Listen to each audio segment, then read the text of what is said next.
Okay, folks, we're live, but I've got a computer problem. I don't know if anybody can hear or see anything that I'm saying. I certainly can't hear y'all. It is recording to you, so I'm going to leave it like this. I'm going to skip my introductions and go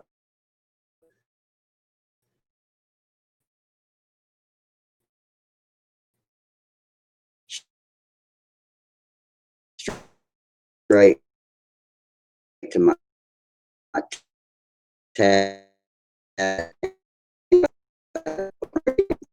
YouTube is open. I don't have it popped up, so I'm not going to be reading it yet. Just let me get all this sorted out, and we'll do the best we can.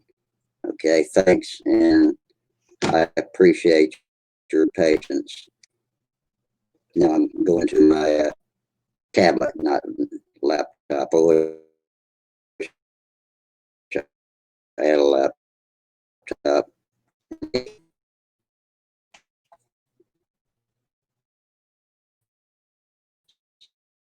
See if I can get this up.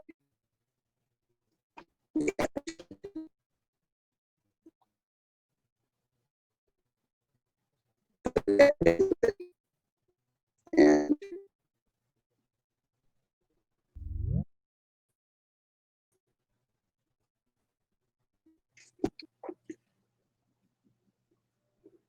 there's Tom Rammel. Hey, with any luck at all, maybe Tom can actually hear me and see me. I'm not sure what's going to happen here.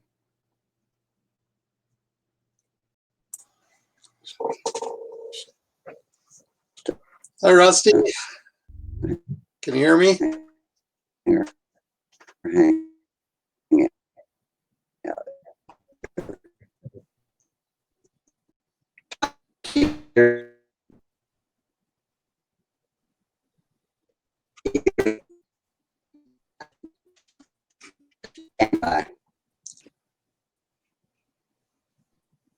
I hear about every 10th word, Rusty.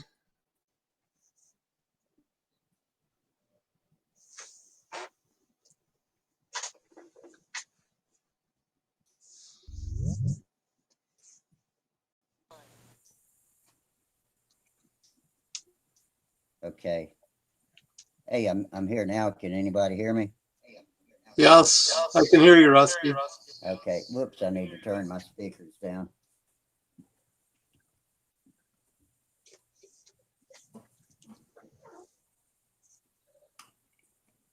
Okay, I actually turned them off. So, any echo or anything like that? Can you see me and hear me clearly? Test 1, 2, 3. Yeah, there is an echo. Okay. Let's see, what can I do about that? I've got my mic muted, my camera turned off. Let me eject myself from the show and see what happens. Is it a bad echo? You said yesterday. It's about the same as Friday. Okay. It's like everything I say comes back just with a delay. Okay. Let me see if I can fix that.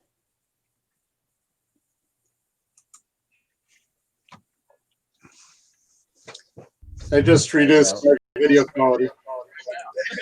14 months, making 80 to 100. Oh man, what a great story. Count it down. Let's hear a debt-free scream. 3, 2, 1. What in the world is going on?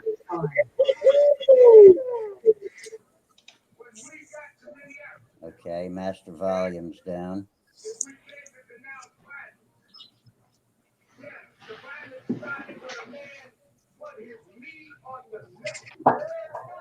What about now? Is the echo still there?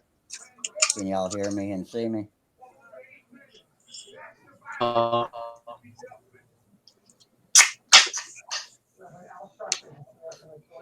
No, you cannot hear me or see me. I can hear you. Oh, okay. I can hear you. Did the echo go away yet? Nope. I'll have to bow out of the show if I can't It's figure it that sounds out. like it sounds like somebody's talking in the background, and then I can hear myself with the delay. Okay. I'll bow out of the show if I can't fix it, but let me fiddle with it for a little bit. I didn't think I was going to get this far for a while, so Well, Rusty, you can stay in, just mute your microphone. yeah, I know. Yeah, yeah, unless you have, I'm not when sure you how to need to do that speak, on the just remember tablet. to I got unmute it your mic muted and on the main computer. Let me just close this whole window on the main computer. Is on. Okay, I just closed the whole Jitsi window on the main computer. Did that help any? Testing 1, 2, 3. No, there's still an echo. Ah, why is it doing that?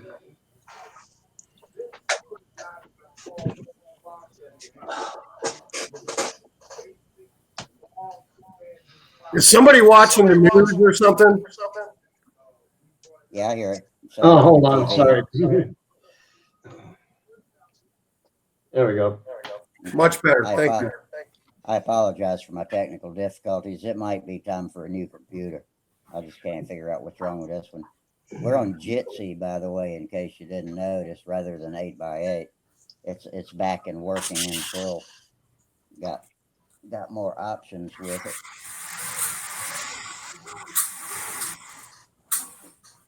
What you drilling, Mike? What's that? Hey, what you drilling there? Oh, I wasn't drilling. I was putting my screen down on my garage door. I looked up and I got a little gnat swarm going here, so I just dropped screen. I got one of them roll down screens so I can leave my door open, but still get some air in here. Boy, did you fall asleep under the lawnmower? Who, me? Yeah, you. Why, what? Well, a little closer, you'd be bald. Oh, that. Oh, okay. I thought you were talking about my epoxy shirt. This is my, if you ever notice, I don't ever wear nice shirts when I'm in here working because this is the epoxy shirt. Everybody's got one of those, right? Oh, hell yeah. I I'm know. wearing one of mine. Mine's covered with blood, too.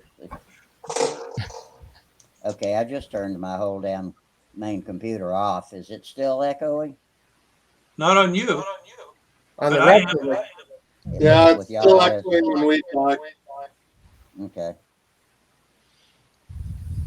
If y'all can live with it, I'm just gonna have to leave it that way. I don't have any idea what else to do.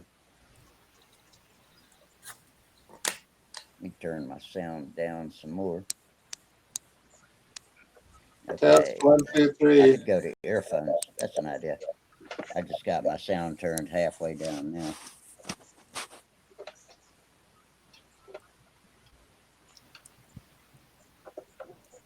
All right, let's have a show. Okay. Monday, June the 1st. And hey, we got a new calendar. Let's see, today's June 1st, and Lou Wolgas, Pentastar, won the Pilot's Choice Award at the Stunt Challenge. Photo by Larry MTARX. Got that? Yeah. I think it's Larry. There we go. Thanks, Lou Wolgas. Nice. Pentastar, nice plane. So that's the month of June on the Hangout calendar. I'm going to go find some earphones. I'll be right back. Actually, no. You turned the volume down. I don't hear the echo no more. Well, let's hear if I hear what. Can you guys hear me? Yeah. Yeah. I'm not hearing an echo. I put my earphones on, plugged them in, so probably getting a feedback from my speakers. No, I don't know. Rusty turned the volume down on his end, and the echo is pretty much gone. Ah. Oh yeah, I heard the echo that time.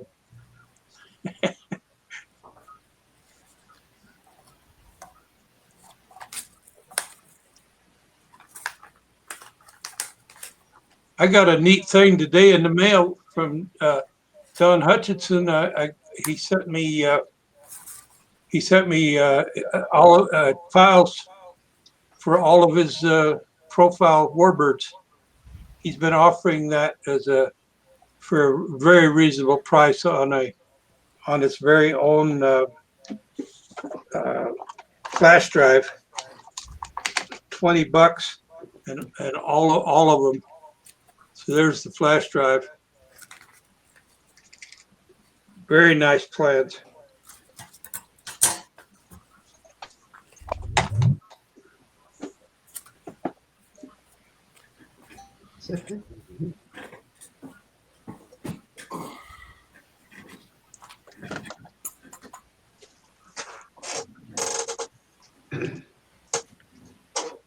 Uh-oh, there's a monocode iron being plugged in.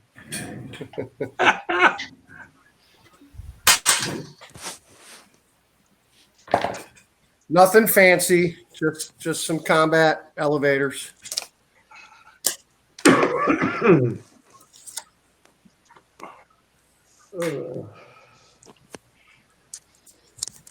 you notice that they extended the period that you can sign up for the net? Oh boy, there I'm back again with that. Yeah, that June 10th, 12th deal has been the deadline all along. They announced that a long time ago. Oh, okay.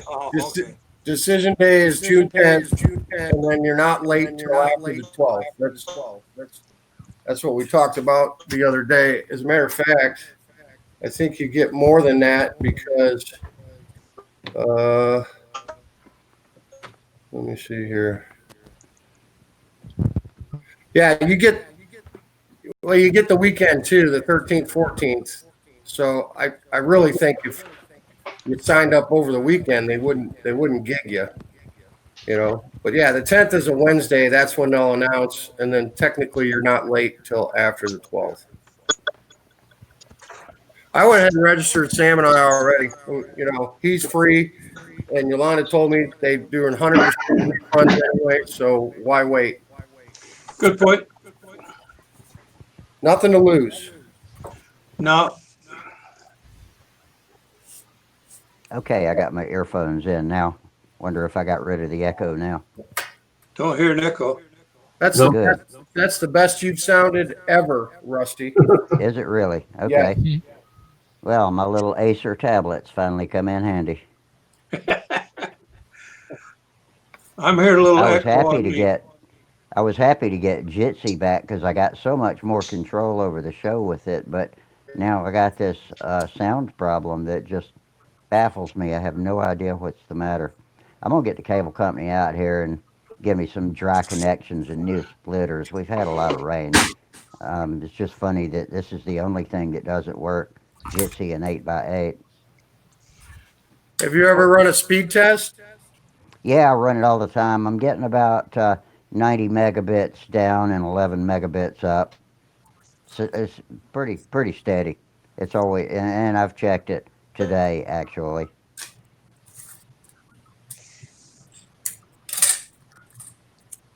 Odd that it only echoes when we talk, although it seems to be reduced. Yeah, it's not as bad as it was. My echo is pretty low. Yeah. Yeah. I'm not surprised there's some because we've all got sound and speakers and microphones in the same vicinity. So, it comes through that way, but it shouldn't, it should suppress it pretty well. If I had time to get on the computer in the daytime, I'd be able to mess with it and work at it, but Holly's got to use it for work, so I just don't get to it until the day's over and I'm done and only got a little bit of time to mess with it. But I'm glad we got this far anyway, so we're good. Well, Rusty, I bought this new computer I've got here. It's not, brand new this year's model. It's a refurbished computer. Got it for $150, but it's an i5 CPU on it, four core, 8 gig memory, all of that. I got it for $150 delivered. That's From pretty good. that was from Tiger Direct. So you may want to look on there. There's others like Newegg and places like that that have deals like I've that you done, might look at. yeah, I've done business with Newegg before, Yeah, and okay. it's time to look into it. This one's 5 years old. It's a quad core, 8 gig machine with a couple of terabytes on the hard drive and decent bandwidth. So I think I've just about got what I need. There's no expansion capability on it, and I'd really like to have two VGA ports too, Yeah. and I don't. Well, you might want to look around. I've still got my gaming computer. It's sitting over here. I moved things around in here some more. Yeah, And those I, gaming computers are pretty powerful as a general rule. oh yeah, My yeah, son built one when he was in high school, and it was awesome. oh yeah. This is a 6 core, and it's got a liquid, My, like I said, liquid cooled on the CPU. oh, no kidding. Yeah, it Mine's a well, quad AMD. yeah. Well, it's I've had AMDs. In fact, my 6 core is an AMD, but I've it's a always preferred AMD. yeah. I have two. It's got an Asus motherboard on it, Hmm. and it's only got 8 gig. It's either 8 gig or 16 gig. I'd have to look in there. It's been I so got long since I eight. put it in. I got 8 on mine. Yeah, I can expand up to 32 gig. I've If I, got some other sockets, but it looks like I'd have to change memory type if I wanted to upgrade. uh, well, there's there's two ways to go about it. You know, you can build them; they're not that hard to build, Oh, I've done or you many can of them. Yeah. look for one like I got. I got it just for doing what I'm doing now. You know, I didn't want to tie up a gaming computer to do drafting. This is plenty powerful enough to do the drafting on it. Holly So and I were talking about it yesterday, and she needs so much, and I do uh, too. And we're thinking about going ahead and maybe dropping $1,000 on a new Yeah. one. Somebody just held up a sign that said, "All I hear is blips and beeps." Was that Eddie? That was Eddie. Eddie. Yeah. Yeah, That's he's all I got hear. 985 down. He's got an awful connection. That's all I hear when I try to use mine for the past two shows. That's what's got me at this point. This little tablet was a good investment, though. It cost me $10 a month for 2 years on my bill, and now it doesn't cost anything. that's a good deal. Yeah, it's an Asus. I Hmm. don't like it um, because it doesn't have backlit or button type switches for the main control panel, except for the home button. The back button and the recent button on either side of it are invisible. You got to hunt for them and tap, tap, tap until you find them. Yeah. But other than that, it's all right. For what I paid, it's great. And it's bailing my ass out now. Yeah. I'd hate to be doing this with a telephone. Yeah, it is a little limiting.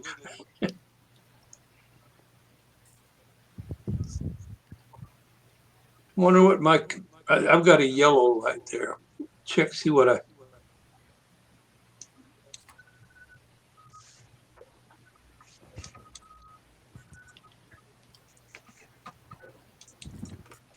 Now that we're going, I'm going to open my computer back up so I'll have access to the control panel and the YouTube chat box I don't have yet. So I'll get that chat box going for any of you chatters that are listening. I'm not seeing the chat box right now, but I will in a few minutes. No. Oh. It shows on mine that Eddie's got a lost connection.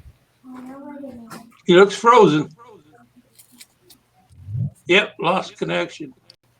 Eddie's had all kinds of problems.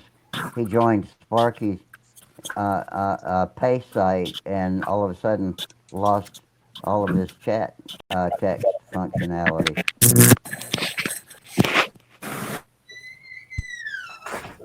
Well, it looks like Eddie's trying to sign in again. It doesn't look like we're live on YouTube right now. Tom, are you? Oh, okay, you moved. I couldn't tell if you were froze up or not. Yeah. Every once in a while, guys, move so we know you're still alive. Yeah. A lot of you's got fellow Gister as your name. You ought to right. highlight that and put your name in there. Oh yeah, we are live on Stunt Hangar too. Here we go.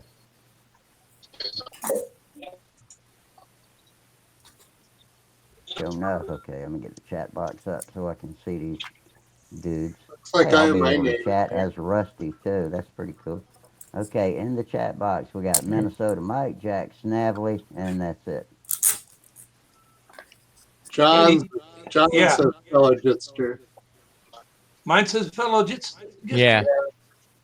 Okay. Yep. Yeah. Mine just says me. Me, yeah. Okay. Yeah, Take for us, your, it's fellow Jitster. For you too, Peter. yeah. Take your me and put your name in there. Shoot. Oh, that looks good. EX Jane Pink. I like that one.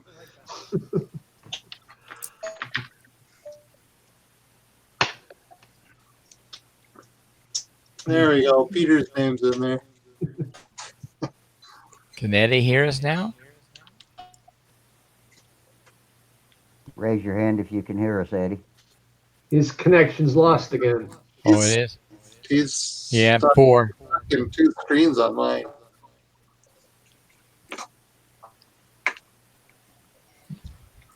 Charles says fellow Jitster. Yep. What color am I? I can't tell. You're green. You're good. Okay, does mine say fellow Jitster or got my name on there? No. Still says fellow Jitster. Still says fellow Gister.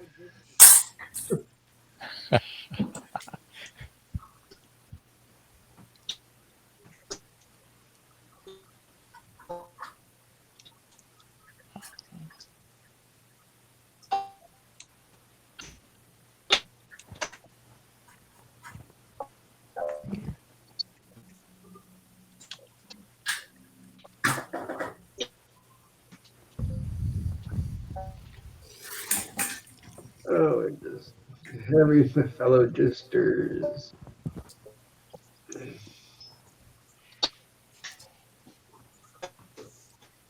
There should be. There Yep. you go. You got it, John. Yep, John, there you go. There's Charles. How you doing, Charles? Oh, hey, Charles. Can't hear you, Charles.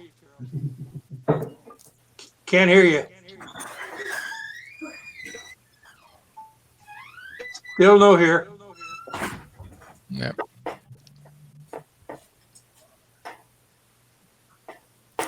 Got your mic on?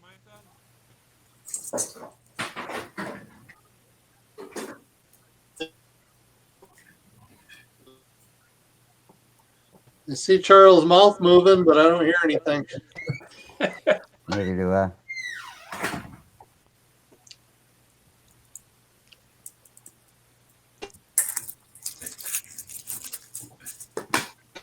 There's a sign coming up. I can't read the sign. Can't read it. Whoops. I hear you fine on YouTube. On YouTube.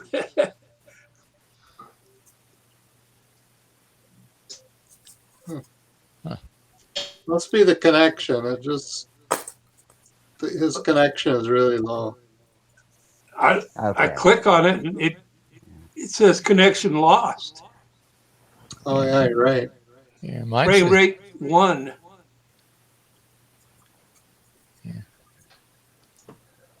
Can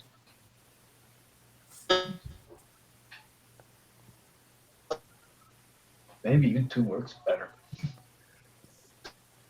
connection poor on my end, and same way with Charles. Well, we're just a bunch of sad sacks Yeah. tonight. My connection's non-optimal.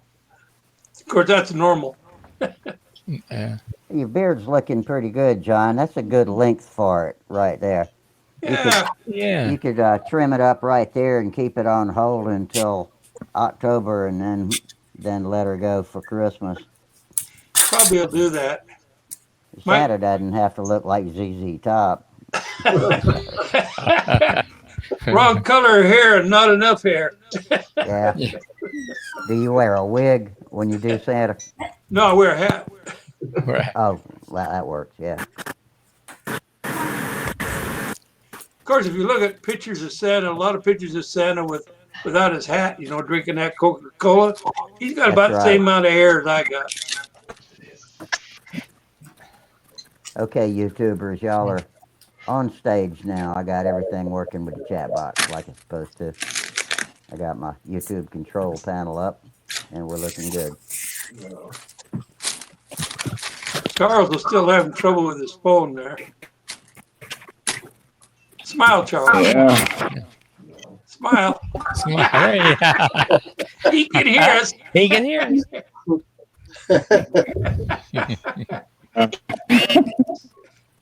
That's funny.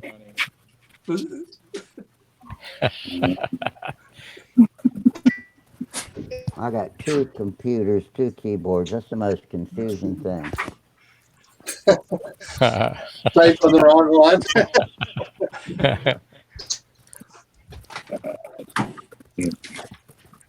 I got used to using the tablet that has a touch screen, and then I use the laptop, and I'm touching the screen on the laptop. Why isn't anything working?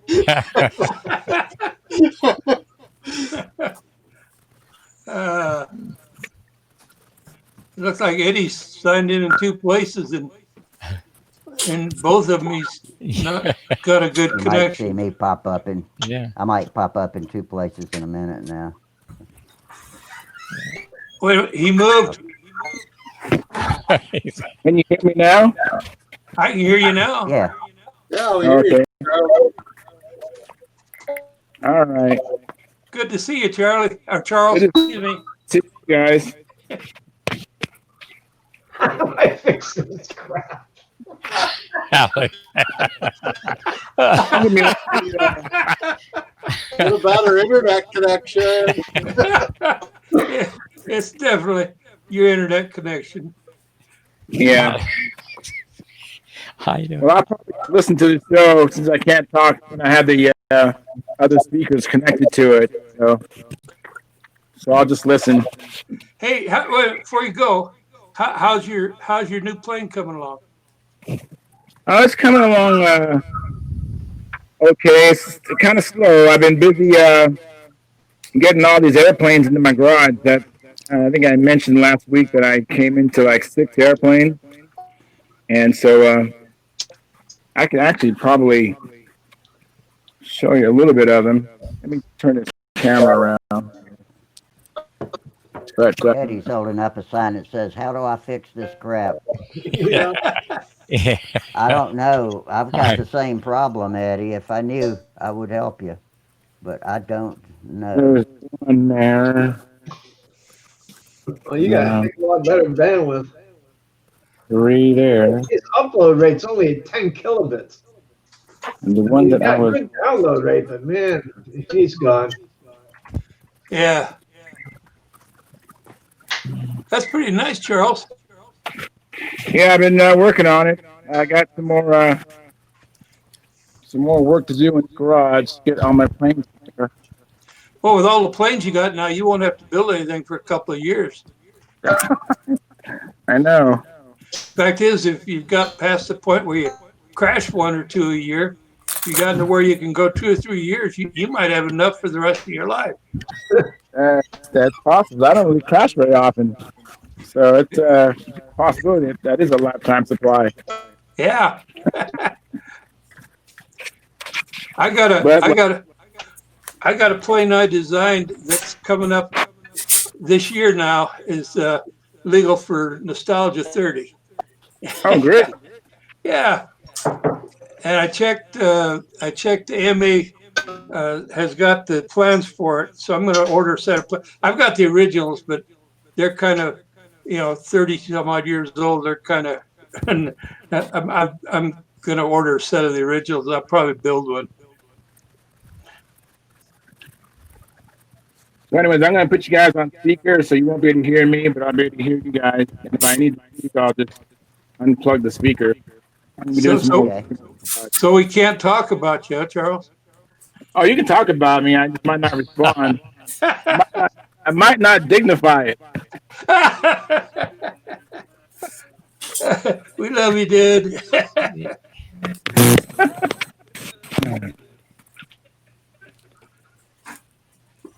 Rusty's got the top of his head cut off there. How'd you do that, Yeah. Rusty? Oh! There you go. I'm looking at the other computer. I was just checking to see if I could get it working again. Ah, You sound pretty good, Tom. I feel sorry for Eddie there. Yeah. Yeah. He's trying awful hard.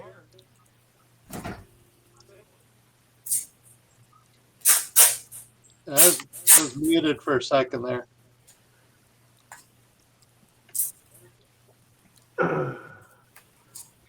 Sometimes, Windows can be a very, very insidious thing. I'm wondering if he's got an update going on in the background where Windows is just, copying itself onto his hard drive. I've noticed that when Windows decides to do an update, it goes out to the network and starts downloading, what is it, like 200 gigabytes? Yeah. And all of a sudden your internet connection slows to nothing. Yeah. Yeah, That it could be a bad update that's messing me up right now. Maybe if I just wait through, because Tuesday used to be the day for updates, maybe after tomorrow it'll start working magically by itself again.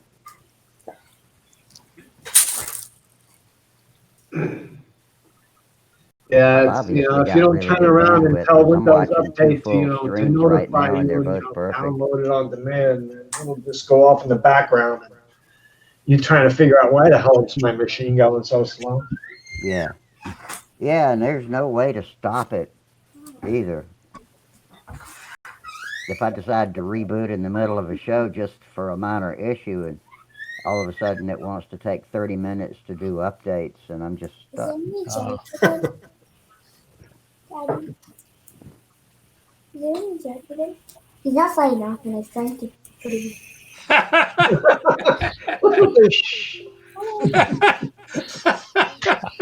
Sorry, guys. I got to check out for a minute. I got a lightning bug emergency here. I got to All find out. right, lightning bug emergency. My dog. All right. I'll be back. Catch it and bring it in. We don't have many lightning bugs this year so far. It's probably early though. I'm not sure. I think later in the summer is peak lightning bug season. About July, isn't it? That is around here. Yeah, July and August and September. Yeah. And hot here in Tampa now, we're into love bug season. Oh yeah. Hey, can y'all hear me now? Yeah. Absolutely. Yeah. How'd you get on my phone? Okay. Well, your phone works good. Yeah. We were wondering if maybe you had gotten a foul Windows update because it sounds like you and me have a similar problem. I don't know. Hell, it sounded like I was watching Star Wars, man. It was just bleep, bleep, bleep, bleep, bleep, bleep, bleep, bleep. That's what mine started doing the other night, and I hadn't been able to get it. It works fine with every other thing I use the computer for all day, but for Jitsi and 8x8, this video conferencing, that's all I get is just broken squeaks and pops and a word once in a while gets by, but that's about it. Now, does that sound like what you got? I hadn't got a word yet on computer, but on YouTube, I was watching you on YouTube, and it was fine. I mean, Yeah. everything come through, but on the computer, it's just a blip, blip, blip, and I'd hear a squeak and then a blip. Are you And when I held that sign up, and it was probably a good 4-5 minutes maybe before y'all even noticed it. that might have been due to my lack of attention span. Well, no, I'd already taken it down. Oh, okay. And then all of a sudden, hey, somebody's holding up a sign. And I'm like, yeah, it was me 5 minutes ago. Okay. Well, I had a little trouble getting in the first time, so I had to go out and come back. That's not that was unusual, but Well, now that I can talk to y'all, I got a question. How do you straighten a warped wing? Can you wet it down? Can you wet it down and then Step on it.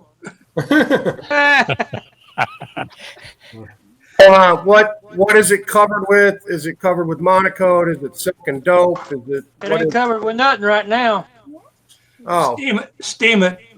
Yeah, steam it. I wouldn't be above putting Windex on it and twisting it a little bit past the point that's necessary, and then seeing if it'll release The into inboard the wing. right I don't know if position. you can see that or not, but yeah, it's got about Oh, I do see it. 3/4 of an inch bow in it there. Well, get it all set up to clamp it down, and then get out the teapot, get some steam going, and just work that steam all over that trailing edge, and then get it in and lock it down into position and let it dry for 2 or 3 hours. Yeah, I that's usually what I let thought. it go all night. Yeah, all night is better. Yeah, it was. I think it was that. When I showed y'all last week, it was the Goldberg Buster, Yeah. because it has a lot of the same shapes as my Goldberg shoestring, but the wings are different. You can also steam it if you got a dope and tissue in that. You can also steam it, and what I've seen guys do is use a real hot towel. Take a towel and heat it with really hot water, and then lay it over it, hold it there, clamp it for a while, and then take it off and let it dry. It somehow gets through the dope and tissue and will help you out. Yeah, I don't have any tissue yet. That's the one I was going to give to Lucas. I'm just going to put Monocoat on it just to get it to fly, but I want that wing straight, because I don't want it dipping and diving on me. Oh, well, yeah. Even better, if you Monocoat it, you can, and there's still a little warp in it, you can just use a heat gun once you get the Monocoat on it. Tighten up one side. Yep. Well, you bend the wing while you hit the side that doesn't have the bow. You shrink that side. So if it's curved this way, you bend it back and then hit the gun on the top part of the bow, and then when it shrinks up, it should. Yeah. It's what we do with combat wings anyway. I got another toy. See where I can see what I'm doing. Dug this out of the basement. I got to refinish it. That looks like a good old beater. I have all these airplanes. It's a twister. Hey.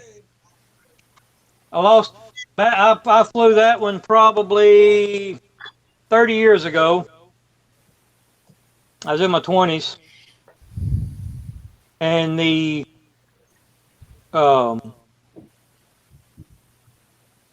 elevator rod came out, and all I had was flaps. Hey, ain't that I fun? always wondered how it would fly like that. It flies like shit. Yeah. I had that happen to me at a contest. I think I've been And there. I just finished the pattern, and I was coming down into level flight, and it went there, and so I give it up, and the plane goes like this, it's flying along like that. And I got it down, then it climbed a little bit when I gave it down, so I quickly figured out how to keep it level, and ran out the rest of the tank, and then let it glide in and landed it. I got really lucky.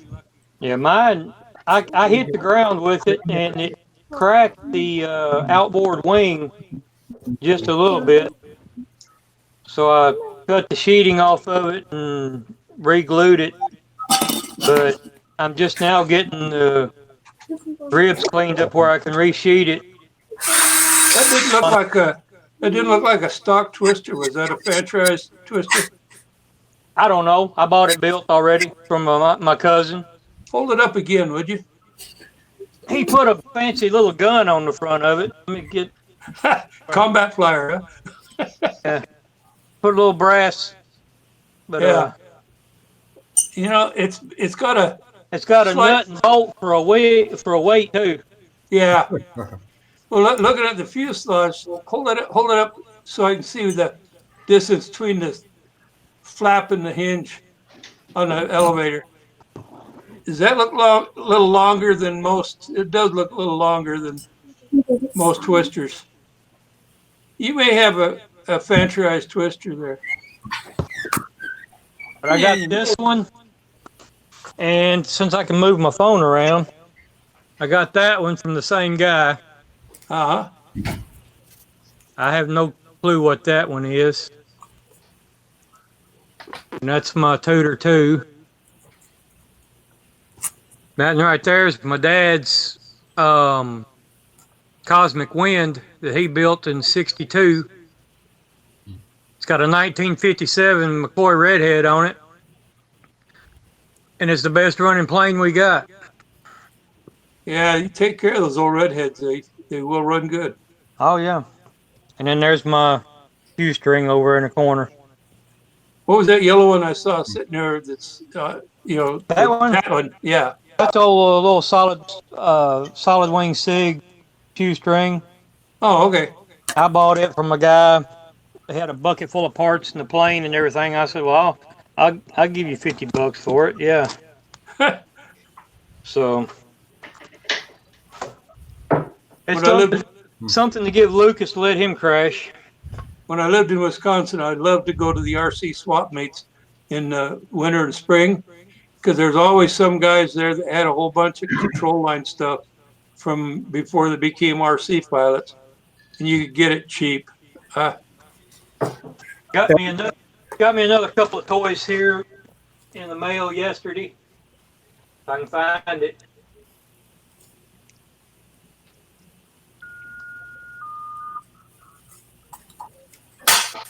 Well, I don't know what I did with it. I got me a Super Tiger 56. Oh, that's a good engine. But I don't know what I did with it. A good compression. It's clean. How's the compression on it, Eddie? It's great. It'll snap your finger. And then I got this. Aerobat. That's interesting looking. Well, yeah. You remember a while back I showed you that green and yellow biplane that my dad had in the basement? It's this same airplane. Hold that up again. That looks like a Polish fighter, the way the wing is set up. Is that a stagger wing on that, or? It's see if y'all can see the prints on it better.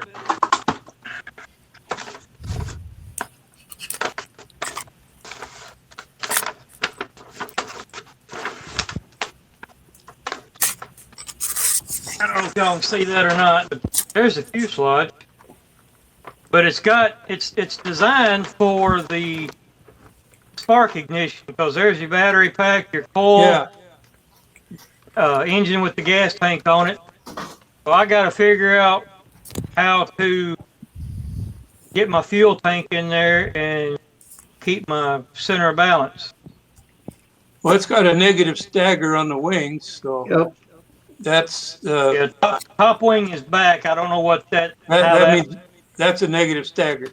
Yeah, that's cool. It's got the Polish fighter style upper wing where it comes in and ties into the fuselage. Yeah, the pilot looks through the V. Yep. Which I thought was a stupid design, because that just gave them a blind spot. Well, they'd always move their head around, you know. That's why they didn't have canopies on there. And then Here's the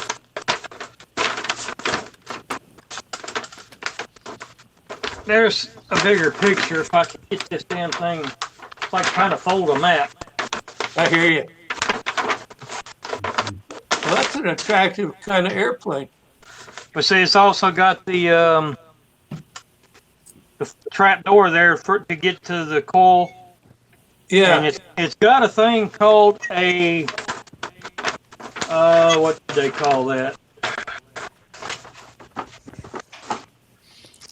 Camtrol. What is that? Camtrol. Camtrol. And it's where the your so here's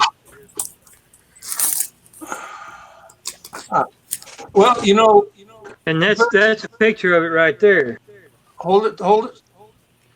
Okay, that was Jim Walker's patent was on the belt crank, and so a lot of those kits and designs from that age, they had to pay a royalty to Jim Walker if they used his or showed his belt crank. So they either developed something different to use to control it, or they just leave a blank there and a little note that says, use your favorite control system here. Yeah, well, it didn't have the cam or the Camtrol. They give me two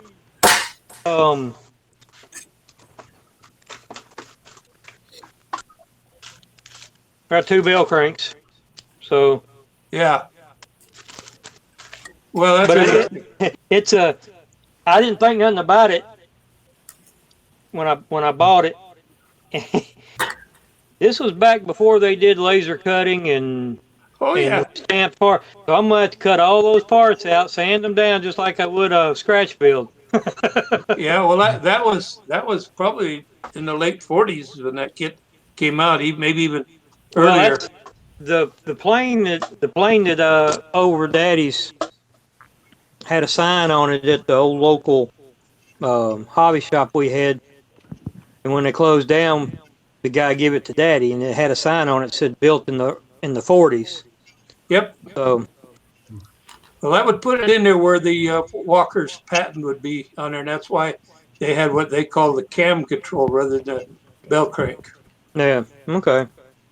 Yeah, I'm gonna have to do some engineering on it to figure out what I'm gonna do with the bell crank and all that, and the gas tank. Well, you know, if you think about it, if you wouldn't mind, if you happen to be around where you can get some copies of the plans made, I'd surely love to get a copy of those plans. Yeah. I'll put them up in CAD and make it so we can get them laser cut. There you go. Have no clue how it flies. Never seen one fly, but I thought it looked cool. No, I don't know where it is. Trion's here. And of course, the one Daddy's got, if you tried to fly it, as soon as it made a landing, it'd be a pile of rubble. Yeah.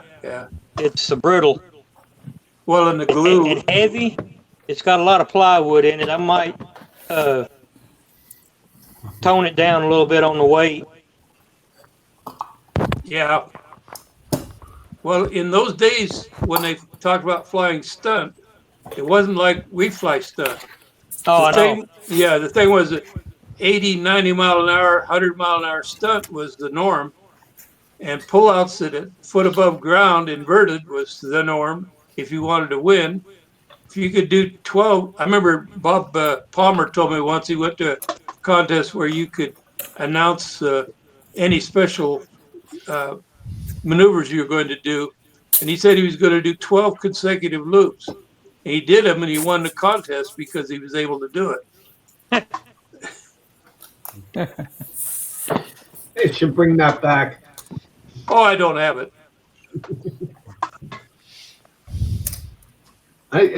He showed the plan with the biplane with the reverse stagger, and I keep thinking when I saw that, I kept thinking if I could ever own an airplane, a real one myself, that would be basically my dream machine. There's something just so sexy about that the Beechcraft stagger. DH-17. Yeah. Yeah, it's a beautiful airplane. The guy at our EAA club owns one of those. It's green though. You know, they used that as a courier in World War II out of the London embassy.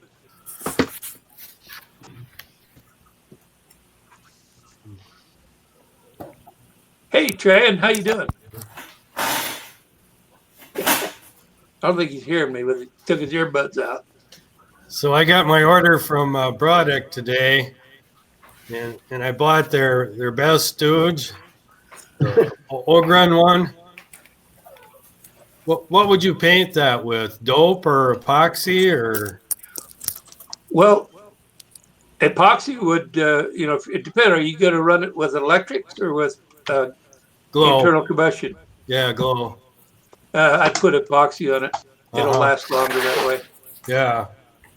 And then I bought a new handle. This one here, because I had an easy adjust from way back, and that part on the back didn't seem like it was very easy to adjust, and I had it taped up. The not so easy adjust. Yeah. You know, that little wire back there, when you get there where you got some static electricity, that'd always zap you right in the middle of your palm. Oh, hell yeah. Sounds like fun. Oh, it is. The way you get around that is you hook a wire onto the top, the up line, and a wire around the bottom line, the down line, and you wrap that around the handle so you're in contact with it all the time. Then you drain off that static charge just a little at a time. Doesn't get a chance to build up. You know, Bill, speaking of Brodak, I got my 4 special order Magnum Uniflow tanks today that the guy made up for me. All right. Outstanding. 7-ounce Magnum Uniflow, $20 a piece. He custom made them for me. Good deal. They're 1.5 inches high instead of 1 inch high. That way they can be shorter and fit. Well, and then I got their half A setup, motor and battery and controller, and even comes with a charger. You're set to go. So I don't know. I got this half A Viper. I was thinking maybe trying it in that. Fun plane. I'm putting a refinishing on my plane. Oh, nice. New Whoa. colors. But I like the carbon fiber. Oh, it's gonna be there. I'm just taking the paper off. Oh, okay.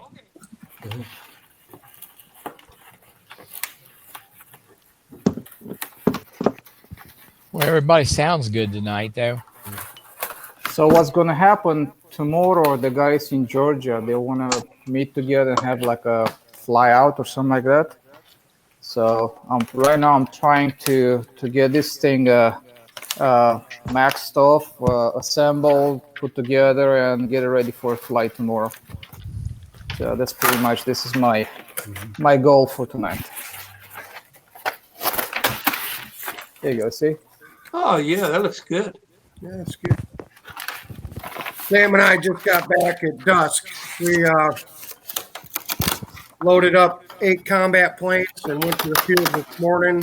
And we flew all day long today. How many planes you bring back? How many planes did I say I took? 8? Yeah.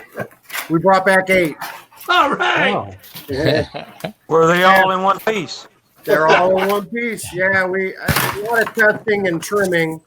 That took a lot of time. We had to bend out a few of them, add some tip weight, do a few things, change motor offset stuff, and get the right props for the speed. But once we got everything dialed in, we took the 2 crappiest ones, and then we flew 4 matches. I brought my stooge with me, and we brought streamers, and we flew 4 matches. So that's the first time we got to match this year. And we did good. No mid-airs, no crashes. We didn't even break a prop today. Whoa. Wow. The kid was on fire, man. The kid was on fire. He was getting cuts and running away from me all day. He made it for sure. So we had a good day today. We had a great day of flying. That's awesome, man. Yeah. I've No seen stunt, some video no with combat. him flying on Yeah. Facebook. I think you put them over there. Yeah, I did. I didn't. It was just us, and I didn't have anybody that could video our matches. I wish we would have got some video of the matches, but there was no Oh, one I there. see. So I just filmed Sam flying a little bit, and then I went in the circle and filmed him doing a little bit. But So, no Mike, what are video. you going to do? What are you going to do when the student gets better than the master? He's pretty close, Step man. aside. Yep. He's pretty close. I still Hey, went. Fred I didn't see Fred come in. Hey, Fred. Okay. Voting for.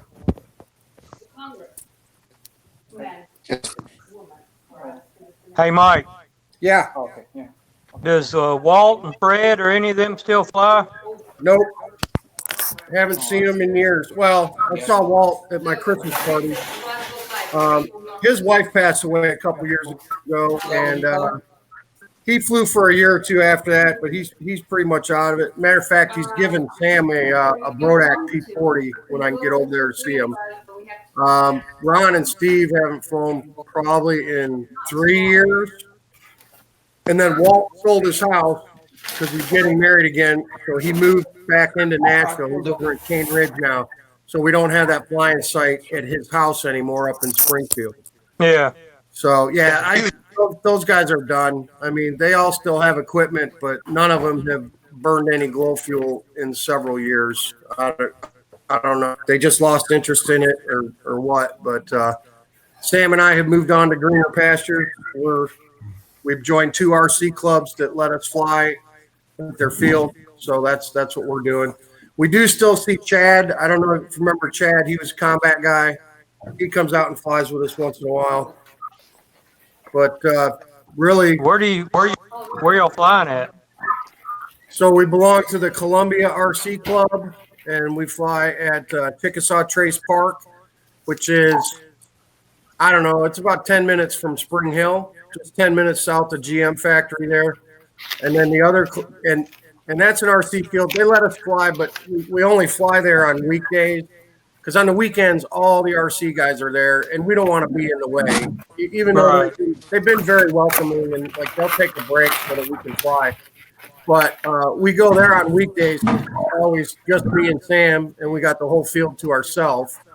And then we go to, God, I can't think of the name of it, Tullahoma, Coffee County Airfoilers in Tullahoma. But they have 2 dedicated grass control line circles off behind the runway, and we can fly control line there on the weekends. And even if there's 100 RC guys out there, we're not in the way. But, you know, Tullahoma's an hour drive for us, and the Columbia Club's like 20 minutes. So it depends weekday or weekend where we're going. But we're lucky. We got 2 places to fly, and of course, we can always fly half A. Actually, I can fly up to 52 foot in the backyard. So we can fly 15 size stuff in the backyard if we really wanted to.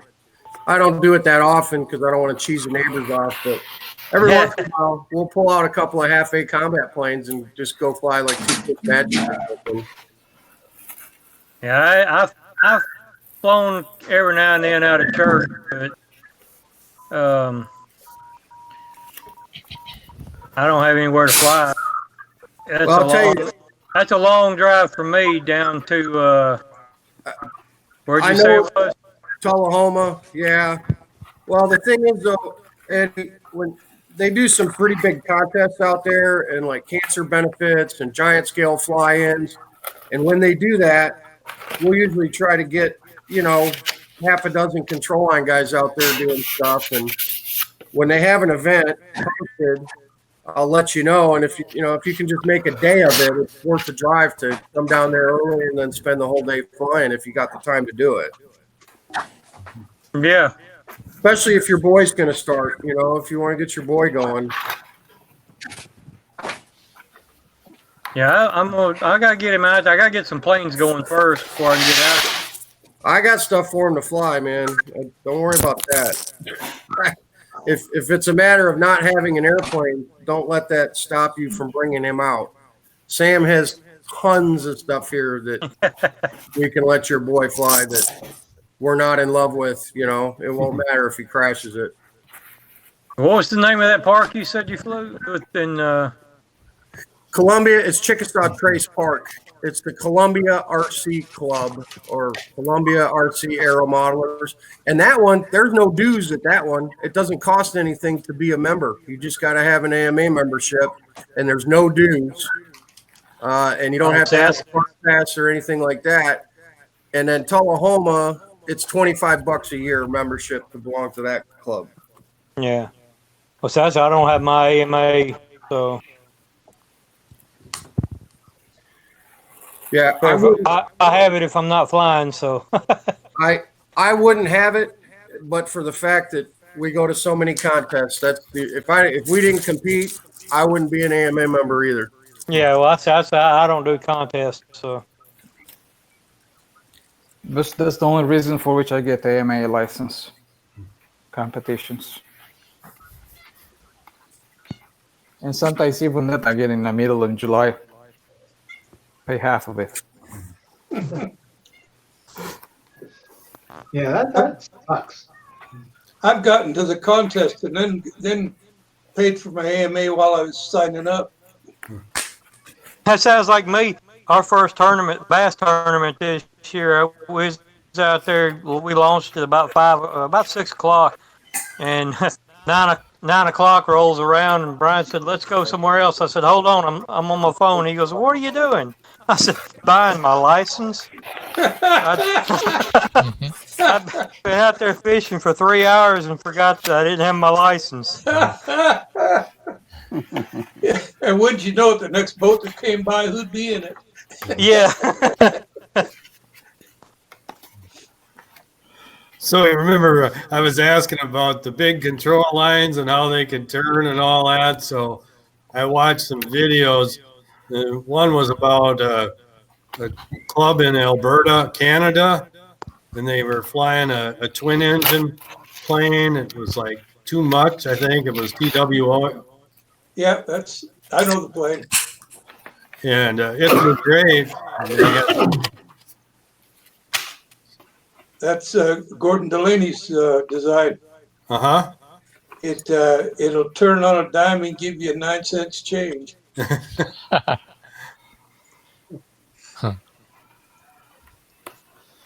So then I was watching a bunch of Rusty's videos. And, oh, really? Yeah. Oh, no. And he was flying one place where it was really tight and he actually hit the tree. Oh, yeah, my baby flight streak. That was the day I joined the Fort Jackson, the Jackson Flyers. I had outgrown my field across the street from my house. That's the church courtyard I was flying in. I had good times over there. Well, Bill, now I'm jealous. Have you checked out my YouTube channel? I got tons of control arm stuff on there. Oh, no, I've seen your Facebook. Yeah, he sure does. Dates back to when Sam was only as tall as Mike's knee. His very first video of him ever flying control line plane, 4 years and 9 months old, not even 5 years old, flying an 049 plane. Yeah, it's M. Lonke, Bill. Just okay. MLONDKE on YouTube, and you'll find my channel. All right. We'll check it out. I got nationals on there, Huntersville contest, a couple years of the national combat stuff. A lot of Sam flying from when he was little, and then his progression, you know, when he first was able to take off and land, and then when he started doing loops, and when he figured out inverted and figure eights and stuff. So I think I got jet videos on there. Oh, I think I shot some carrier video in Detroit. Shot some carrier video at Huntersville, maybe even a little bit of stunt at Huntersville. But it's mostly combat and mostly Sam flying. And then there's probably a half a dozen videos of me flying my powered paraglider on there too. Mm-hmm. I got a YouTube channel. It's just my name, Bill Cole, and it's mainly model flying and some fishing. I saw it. You when you joined my channel, when you subscribed to my channel, I saw that, and I went ahead and I think I subscribed to yours at the same time. Oh, Okay. So the other thing I found interesting, Rusty, was about the bladders with half A. Oh yeah. And it kind of looks like that's probably the way to go. I made it a little more complicated than it has to be. Well, that was back when I was first getting into it, and I wish now that I, had simplified it a little bit. But it still works. That's how it's done. And I didn't know about the plastic hemostats. I tried the metal ones, and I didn't have too good of luck with the free flight. It's like you're trying to get that thing off, and the engine's vibrating, and I wasn't quick enough with it. Bill? Yeah. Give me your address, and I'll send you a couple of these. These are IV clamps, and these work great for bladders, and they'll work on everything from half A's up to 40s and Nelsons. It'll fit just about any size fuel line, and I'll show you how we do that. Yeah, they're convenient. I like the little plastic hemostats, but that's just me. And that plus I got 40 of them. So. This stays on your fuel line, so you're not having to take something off and put it somewhere while you're dealing with the running engine. So there's the bladder. There it is in the open position. It's just a slide clamp. So it's slid shut and it's pinched off. When I go to start the airplane, I either got it between my legs or it's in the stooge ready to go. And you just pinch the line behind it. I mean, your engine's got to be ready to go. You got to have it primed, lubed up, make sure you got a bump on it. Once you got a bump, you pinch the fuel line, slide the clamp off, bam, hit it. And as soon as it starts, you just let go of the fuel line and Bob's your uncle. And I mean, you can do 1 flip, 2 flip starts, no problem. Once you get the technique down, you just got to remember if the clamp's open, you got to be pinching it.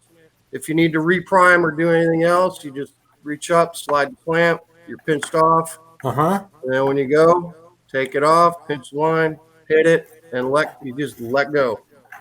I mean, I'd rather use these than hemostats because hemos are rough on fuel line, and sometimes you'll cut the line with the metal ones, and I never use the plastic ones. But I don't like fiddling that close to a prop trying to undo exactly when the motor's running. Doing this, taking my fingers and going like that is much easier than trying to undo something. So PM me your address on Messenger. I got a whole bag, man. I got a friend that's a nurse out in Santa Monica, and she sent me a bunch of them. So I'll put a few in a bag for you and mail them out to you, and you can try them. And if you're going to run bladders, trust me, that's what you want to do. The other option is to take a piece of music wire and bend up a clamp. I don't have one because I don't use them anymore because I use the slide clamps. But basically what you do is take the music wire and bend it back over on itself and put a little tag in on the open side so it gives you a guide. The other end of that, you come down and make a little step with it and make a circle so that you can put a bolt through it. And then it's attached to your airplane permanently, and you just slide it on and off. I wish I had one to show you. I just don't think I use them anymore.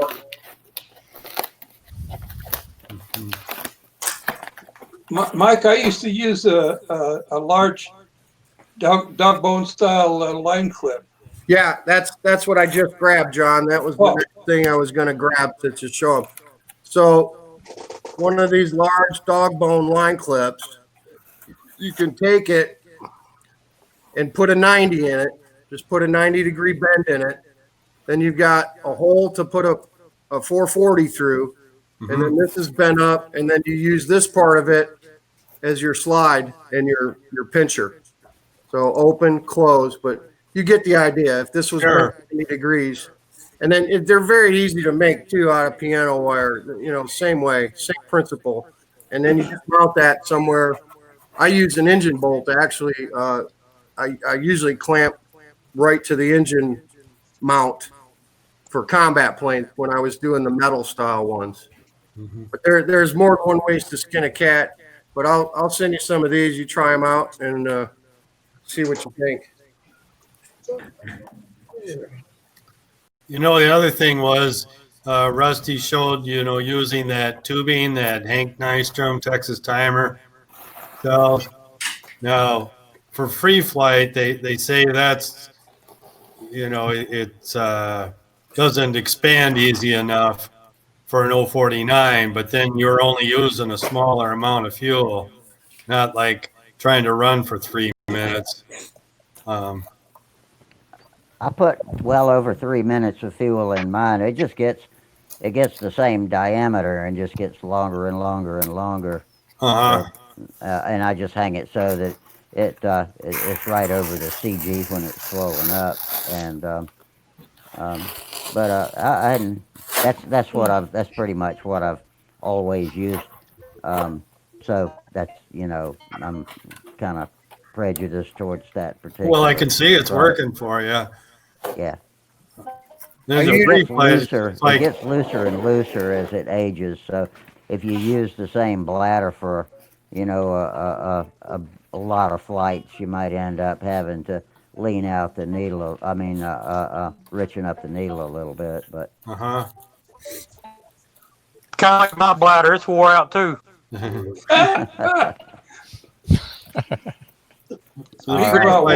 Geezer gripe. That was the geezer gripe segment of the show. Thank you, Eddie. So, Rusty, you can't get your regular computer to work, huh? I got the YouTube control panel up so that I can see the chat box, and if the stream dies, I can fix that. But all I get from the sound is broken up, pingy, poppy noise instead of actual voices. And Eddie sounds like he's getting the same thing for no apparent reason. I'm thinking maybe we got a bad Windows update, so I'm just going to ride it for a while. I'm going to get the cable company to come give me some fresh splitters and connections, but other than that, if it doesn't fix itself sooner or later, I'm going to get a damn new computer, I think. Have you tried a different speaker and camera? Yeah, no. I'm wondering but the camera, they're not even related.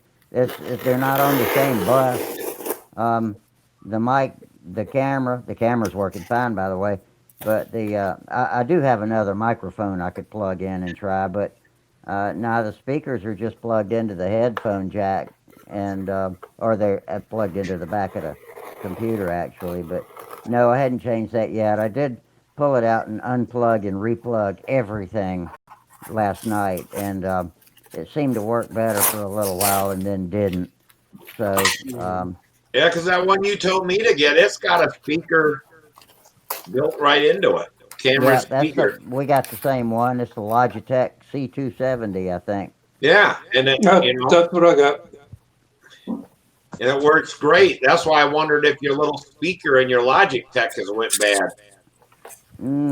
I don't think so, because y'all are broken up as well as I'm broken up. And so it could be something on the bus in the computer, but the speakers are actually on a different bus. They're not even on a USB bus like the camera and microphone is. They're both on a USB bus, and the speaker's on a PCI bus. You can revert back to your previous Microsoft before the update. That's right, and I hadn't done that. That's why I was saying if I can get any time to sit in front of the computer and think and do, then I'll do it. But Holly's usually busy with it all day long at work, and now that she's working at home, so I don't get to mess with it much, and I don't want to do anything that's gonna screw up her work. I could just run a backup, refresh a backup from last Sunday's image, when I know it was working right, but it would lose all of the work that Holly's saved locally. And I'll talk to her about it. She saves a lot of stuff on the drive on the main drive at the office. So maybe she doesn't store a lot of stuff locally, but I don't want to screw her applications up. Yeah, because I watched it last night and it was horrible. Yeah, it was. Yeah, I did about 4 different tests, and they were all pretty bad. Yeah, so yeah, it's really weird. And I even went over to my channel and recorded it on my channel instead of Stunthangar in case maybe there was a problem with the Stunthangar hookup. But no, it was the same thing. Oh, okay. I'm gonna Bill, I wait watched. to see if it's an update. Bill, I watched your video on your seaplane. Looks like that flies really well once it gets off the water. Yeah, it does, and it gets off fairly good now. Good. I wonder what happened to Phil Bailey. He was trying to get in here a while ago. Tell him to use his phone. Well, yeah, I could do that. I gave him the At the Bench thread. I mean, he's a member of Stunthangar. And I didn't even realize I've been talking to Phil on the YouTube chat for weeks and weeks and longer than that now. I didn't even put it together that he's the same Phil Bailey that's a member of our club until he called me on the phone today, and I'm like, oh, wait. Yeah, you're Phil. Okay. Gotcha. He's So, Pete, cool.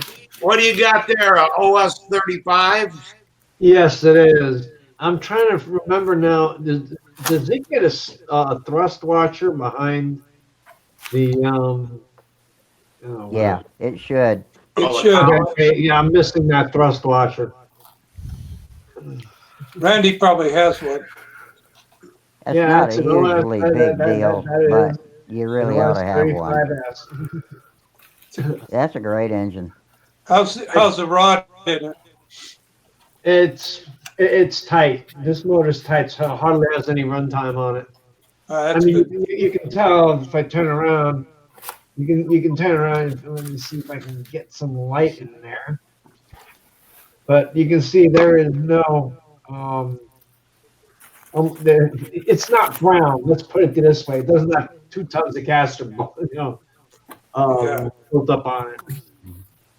I love those. I got about 2 or 3 of those engines. I got a 30 that I want to try. They're good engines. Yeah? Yeah. I've never even seen a 30. Yep. They look exactly the same. Yeah. They just got a thicker sleeve in it. Smaller Probably piston. heavier, yeah. Here's that Super Tiger 56. I found it. I've had this sucker since it's been new. I just don't know what happened to the thrust washer. They're slippery. They get away. Let me see that Super Tiger again. There you go. Yeah. It took me a minute to find your little film strip there. That's the same case as the 60 and stuff, isn't it? Yep. The 51, the 56, the 60, and the 90. The 75 and the 90. I was looking at one on eBay. It's a Super Tiger 56 with a twin plug. Are they any good?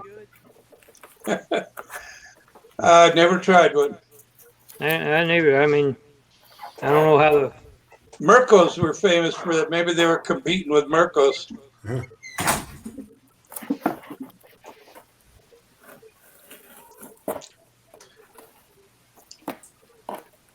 I'm going to go get me a cup of coffee. I'll be right back. Don't get lost. Don't fall asleep. How's it coming, Trent? I think you put too much tape and paper on that train. You think you're funny? He's lost about 3 ounces already. You think you're funny? You're funny looking. Well, that's a given. Nobody will argue that. Heck, Steve won't even argue that.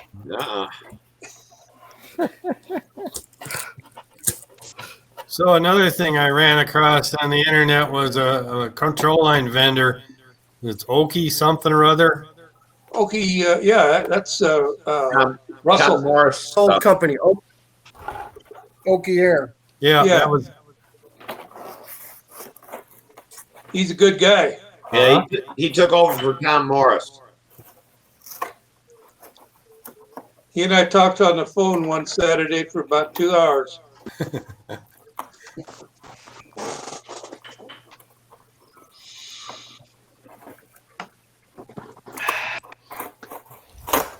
Was he the guy that was originally making the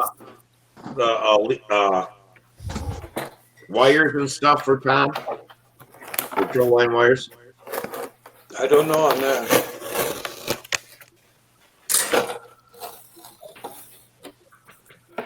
He could have been. He's been in the hobby, radio control. He's owned a couple of major hobby shops in the South, mostly RC, and he's interested in control line. He's got back into it, I believe, a couple of years ago. Is it Russell Honey or something like? Russell Honia. Honia, yeah. Yeah.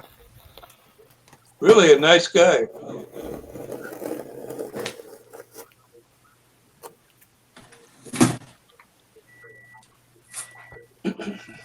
Yeah.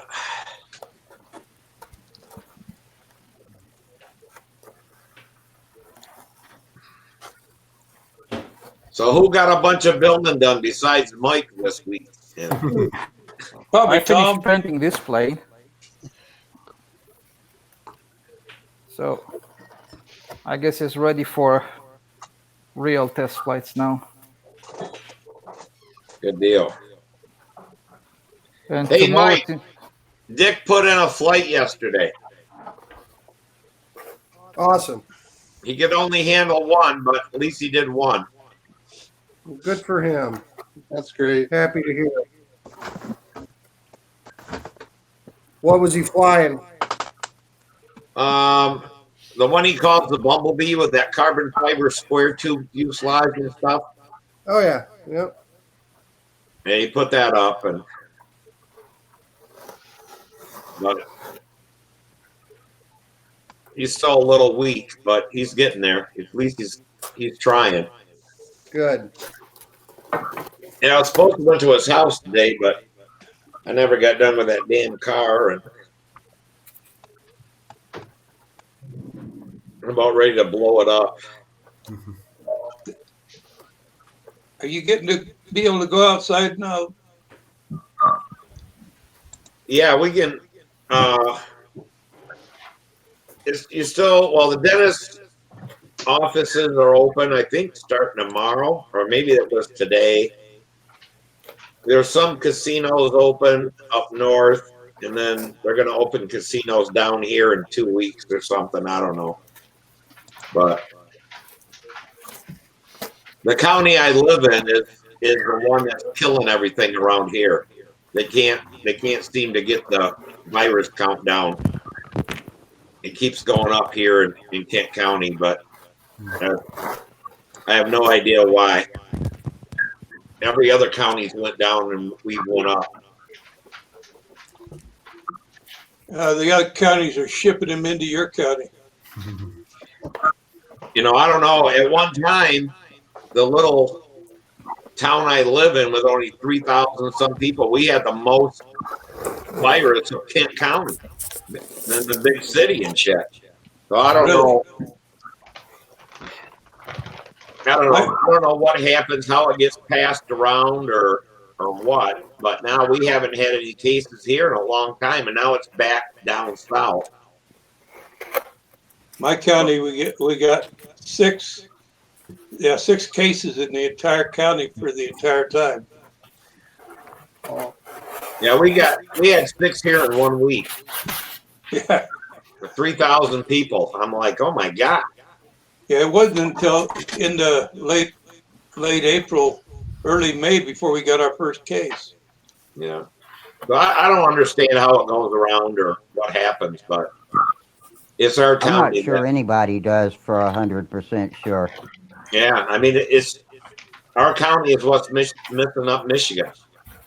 You know, so they're opening everything up all around us, but I don't know when Kent County will finally open up. Well, I hope it's soon for your sake.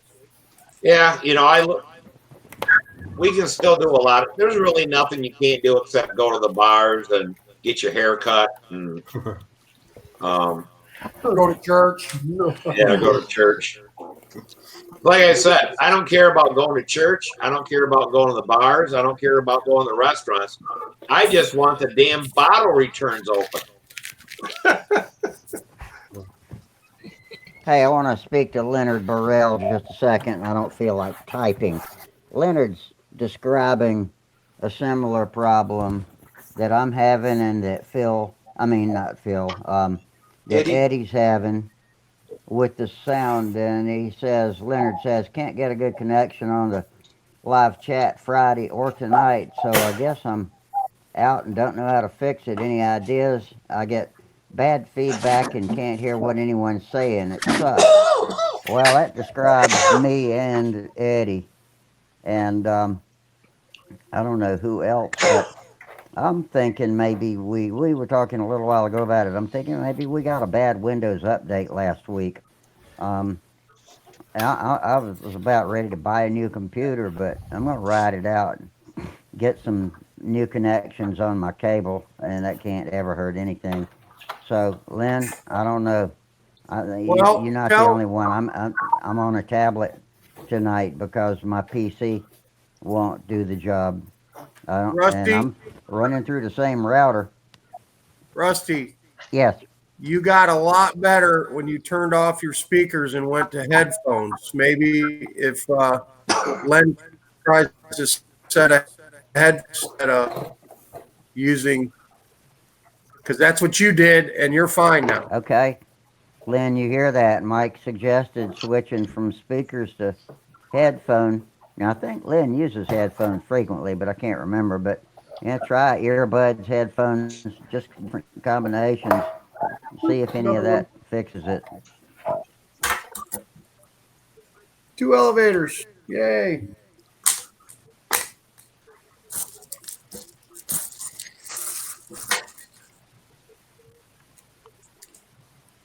Now, Phil says he's trying to figure out a new iPad and get online, and he's got too much technology going on to suit him.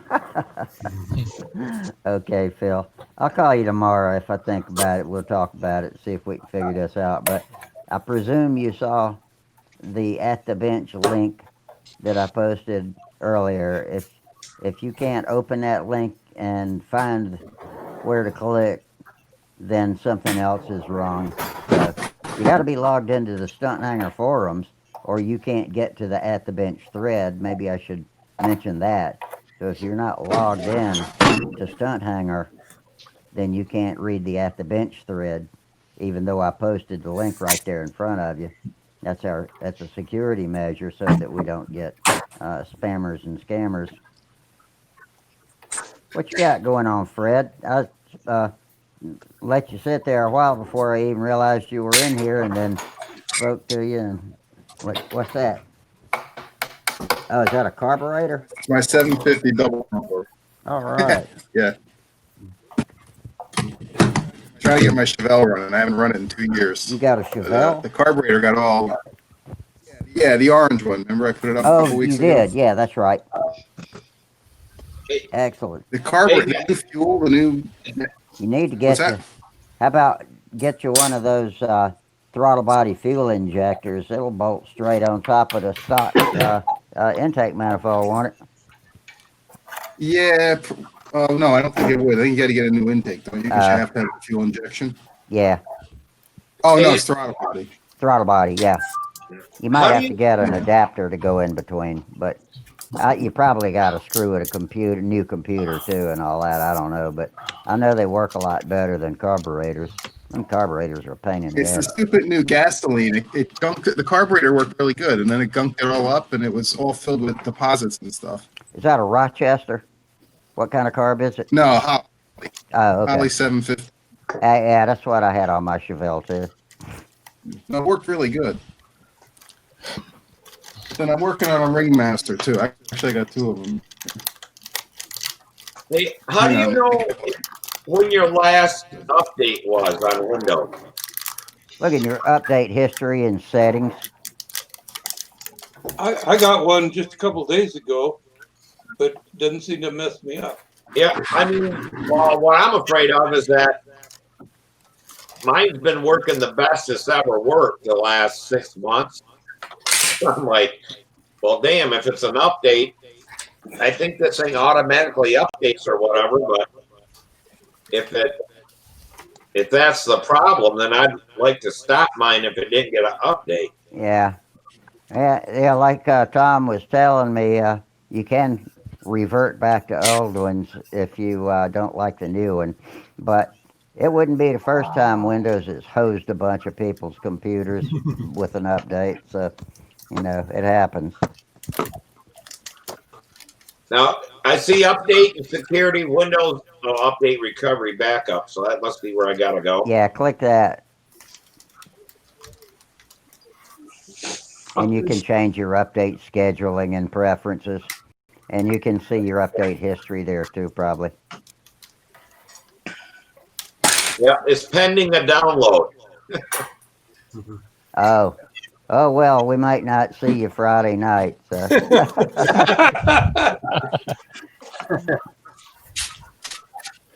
I hope it's something as simple as that. Well, I'll download it right now and see if it does something. Bye. Bye, Steve. Good luck, Yeah, Steve. if you really want to do that, I personally don't recommend it. Mine says feature update to Windows 10 version 2004. Last checked yesterday at 3:40 a.m. Mine's set to automatically update.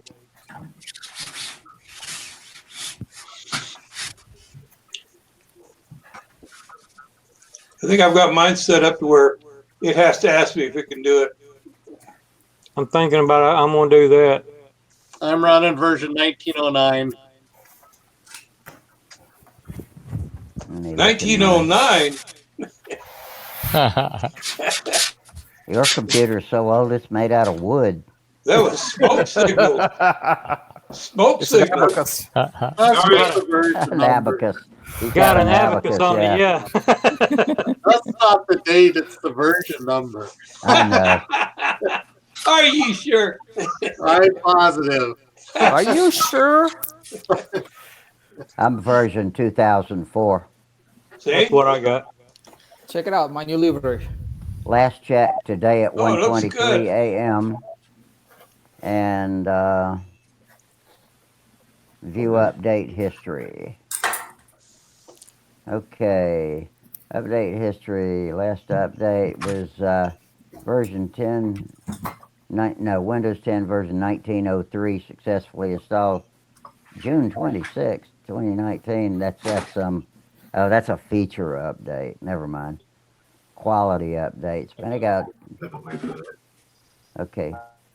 5/13/2020 is my newest update, and that is the cumulative update for .NET Framework 3.5 and 4.8 for Windows 10 version 1903 for x64.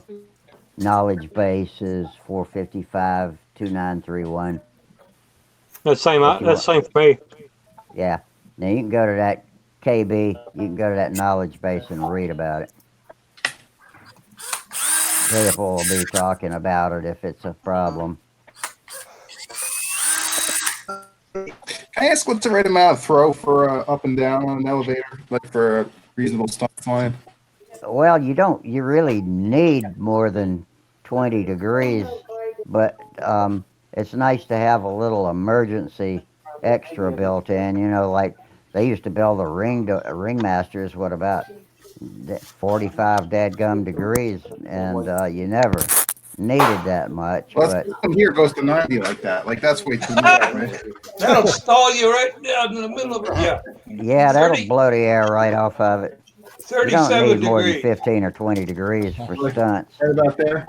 37 degrees maximum. Okay. Otherwise, your plane will be too touchy. Yeah.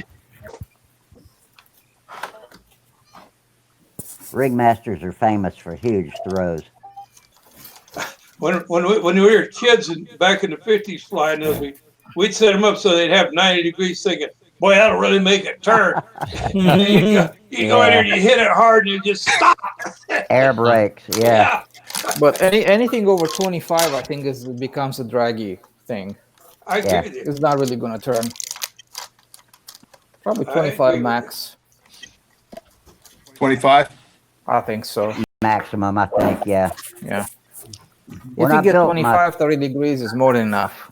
When I built my first flight streak, it was a baby flight streak, and I looked at that little slim elevator and the little bit of throw. I said, "This thing's never going to fly." And that was the meanest turning little airplane I ever flew. So, yeah. I got one out. I got a junior flight streak out in the building. I doubled the elevator, took the landing gear off of it, and just put a skid on it, and put a 25 on it,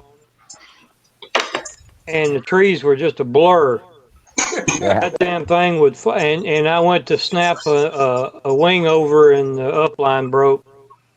Oh, and I drove it all the way. I mean, the engine was the only thing that was sticking out of the ground was the airplane. The engine was completely buried. Yeah, buried it up to its armpit. I tell you what, man, with that 25 on there, that thing would scoot. I failed to pull out of a wing over on an official flight at Huntersville one day and buried mine all the way up to its armpits. Tell the rest of the story, Rusty. So that was part of me and Mike's competitive. The 30-minute epoxy instead of the 5-minute epoxy, and 30-minute epoxy wasn't enough, so he went up, put his next official in, and the damn wing folded on him right in the middle of the flight. Bent that bell crank, that Fox bell crank, bent it in half, and just about jerked my shoulder out of socket. I never knew a plane could jerk that hard. I'd never had that happen before. You don't want to fold a wing. Do you ever catch a weed on takeoff on grass, have it turn and fly over you? Yeah. It flew. That plane turned and came in right towards me in the center of the circle. I didn't know whether to wave at it or run away. I mean, damn. You just waved at it, right? That's what happened to that Corsair I had. It grabbed the line and nose dived into the ground, just grabbed the whole of the ground, and it twisted. That plane just broke it right in half. So can everybody hear me okay? Yeah, you can't see it. Hey, there he is. I updated. We can see you. So you're saying it improved when you've updated? I don't know if it improved or not. I just updated. Now you sound okay on this end. I just wanted to see if it messed everything up. Nope. Eddie, rotate your phone 90 degrees. Oh, we got a YouTuber. His name's Jim Smith. He says, "Hi, Rusty. Enjoying watching. Got to go shortly. Thought I'd try the chat. Move to video later, and let me know if you can see my chat." Yes, Jim, we can see your chat. And then he signs it, Smith Brothers Stunt. Okay, y'all know Jim Smith? Hey, Jim, what's up, buddy? Hey. Okay. You're officially a Hangout member now. So yeah, if you can get in, go to the at the bench thread. Always post the link right under the video on the YouTube channel. So if you forget where to go, all you gotta be is signed into the Stunt Hangar forums. Click that link under the video on the YouTube channel and come on in. Helps if you got Windows 10 and Chrome, but people do it with all kinds of different equipment. So yeah, look forward to seeing you. I've heard of Smith Brothers Stunt. Somebody tell me about that. They make that really nice carbon fiber handle. Oh, okay. They used to make You know cockroaches, Jim didn't they? Right, he was at Joe Knoll last year. Yeah, Well, I that's think He had brothers. he had the electric high wing control line plane, just the little ones, the RC conversions that they were messing around with on the circle. And they always judge, the Smith Brothers judge. Oh, okay. Yeah, they go to Brodak and stuff. That's the handle that Samantha flies with. Is one of the Smith Brothers. It's a nice handle. Hi, Lynn. Hi, Lynn. Lenny. He can't be asleep. His eyes are open.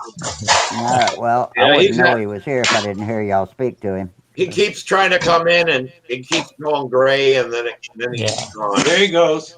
Yeah. Eddie, rotate your phone 90 degrees. Put it like that. Yeah, There you go. Whoa! Hey. Yeah, Yeah, now you're not a little thumbnail no more.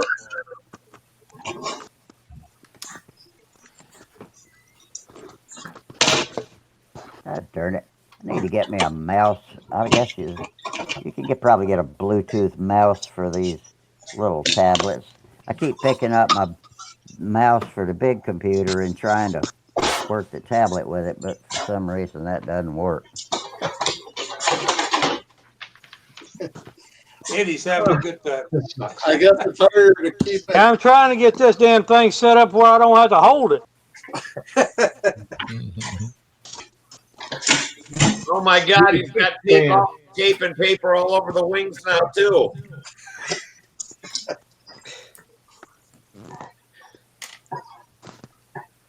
That looks good, Eddie. It's a masking tape.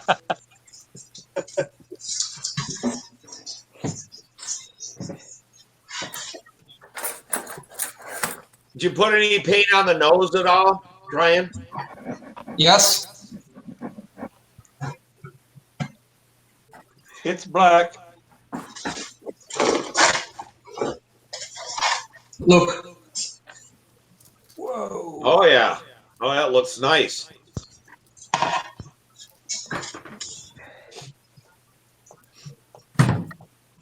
Oh, this sucks.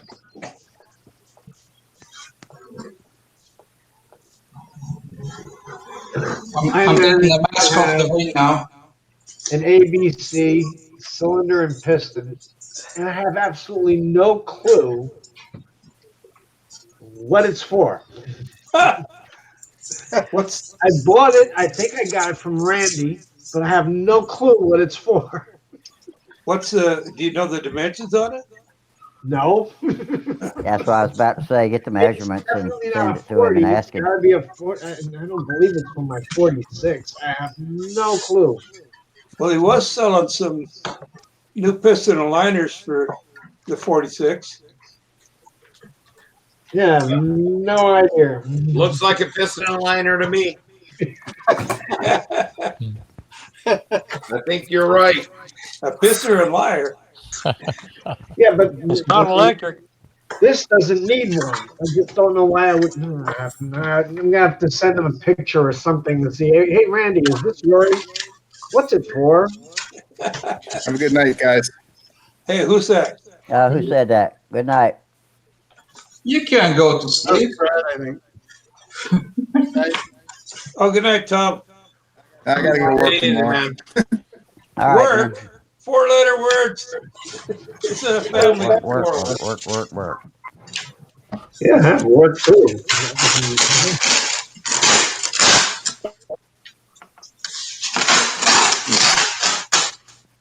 We feel bad for you, Tom. We really do.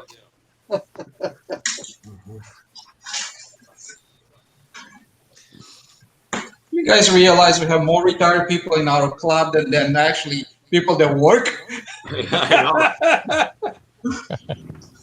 How old are we? I Good think the old. average age is like 80 or some shit like that. Hey, if I was younger, I would remember what this is all about.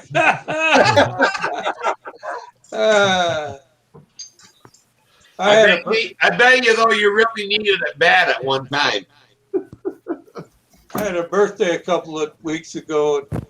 I don't even want to talk about how old I am now. I think I'm the baby. I'm 52. You are the Oh, baby. man. Yeah. What I wouldn't give to be 52 again. That's what I still do what to do with women. I know what to do. Everything else don't. Yeah, there's another old man gripe. Nice. I've got diabetes and neuropathy in my legs, so I can't feel my feet.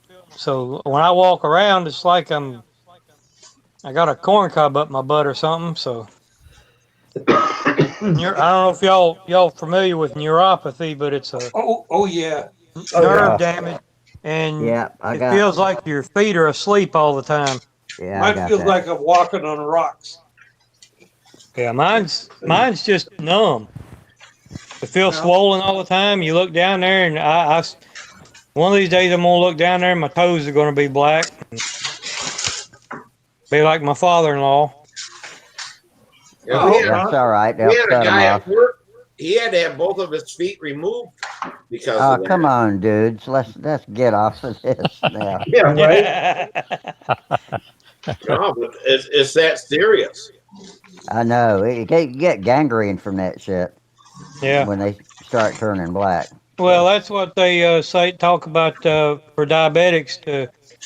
They don't want you to cut your toenails. They want you to cut them straight across so you don't get ingrown toenails. Because, like for me, with my toes being numb, I could get an injury, Yeah, you won't something know on it. and not know it, and it get infected, and then I'm screwed. Yeah. Yeah, I've got lots of peripheral neuropathy in all kinds of places. Yeah, it sucks. About 8 years ago, I got electrocuted, and I spent 6 months in the hospital. I came out of there with neuropathy long before I had any neuropathy related to diabetes. Now I got that going with it, and like I say, it feels like I'm walking on rocks all the time. Oh yeah. It's my hands are the worst. I can't feel much, and that's just so frustrating. Oh yeah, I'm always burning my fingers. You can see that right there. That's a blister I got this morning. It just, I can't feel them. I get burned. Don't feel it. The good thing is though, when I start a motor and I get hit by the prop, I don't feel it too much. Yeah. Look down and see blood all over your airplane. And you're like, shit. Where'd that come from? Oh, I am missing a finger. Damn. I just tell people. Yeah, you got I tell the people. idea. I tell everybody that's how you can tell you're still alive. If you're bleeding, then you're still alive. Yeah. Yes, indeed. Well, we all get there sooner or later. They say if you live long enough, you're going to die from cancer anyway. Well, they also say that the statistics show that whoever has the most birthdays lives the longest. That's true. Today I broke my personal record for days having woken up. That's Doc Holliday's signature.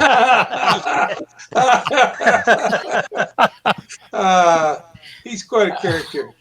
I met him at VSC one year.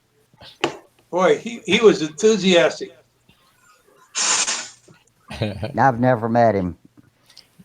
When I met him, he had a beard like mine, and he flew out there, and he just had such a good time. Didn't fly real good, but he flew like he was having the best of time. That's good. Yeah, that's what it's all about anyway.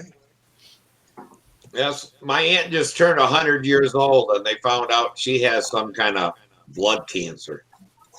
But Oh boy. Yeah, and if I was 100, that news wouldn't bother me a bit. I don't think. Not at all. well, they said that it's treatable, the kind she has of some kind of a leukemia that old people get. But she told them she didn't want no treatment because she's 100. Nah, that's So, probably a good choice. Yeah, comes a time when you got to make those choices, and I understand. but about 4 years ago, the neighbor to her called her son, my cousin, and said, "Bob, your mom's on the roof again shoveling." Shit. 96 years old, she was shoveling the snow off her roof. Oh, Yep. Can y'all tell I cut all my hair off? Yeah. Well, not all of it. No. You got a Most way of to it. go to get to be like Lottie. Yeah, well, I it's gotta get I gotta buzz again. Getting low. it's just down to my collar now. So. It was halfway down my back, or more than halfway down my back. I got tired of that shit though. It's high Yeah. maintenance. are the barbers open or? No, but my haircut lady went back into business and did a house call. We masked up and she did me and Holly. Okay. That's cool. Yeah, the hair salon's open in Minnesota today. They are. I don't know if they are here or not. They were talking about it, but I don't pay that much attention to the details every day. Well, at least this Thursday, I get to go to the Secretary of State's office and get the title for the car I bought the day that everything closed down. It's been Oh yeah, right. almost 3 months, but we'll see if they cancel it or not. They canceled it one time, so You can't just do that by mail or video. no. What was really crazy is that I went and I had to update, get my new license, and I had to take my CDL test again every so many years. So I took my test, did all that, got that, and I knew I was going to go look at this car and probably buy it. I leave the Secretary of State's office. I go by the car as I'm driving back. It's on the radio. All Secretary of State's offices are shut down as of noon. And I'm like, shit. Because I was going to drive straight back there and take care of it. But, oh well.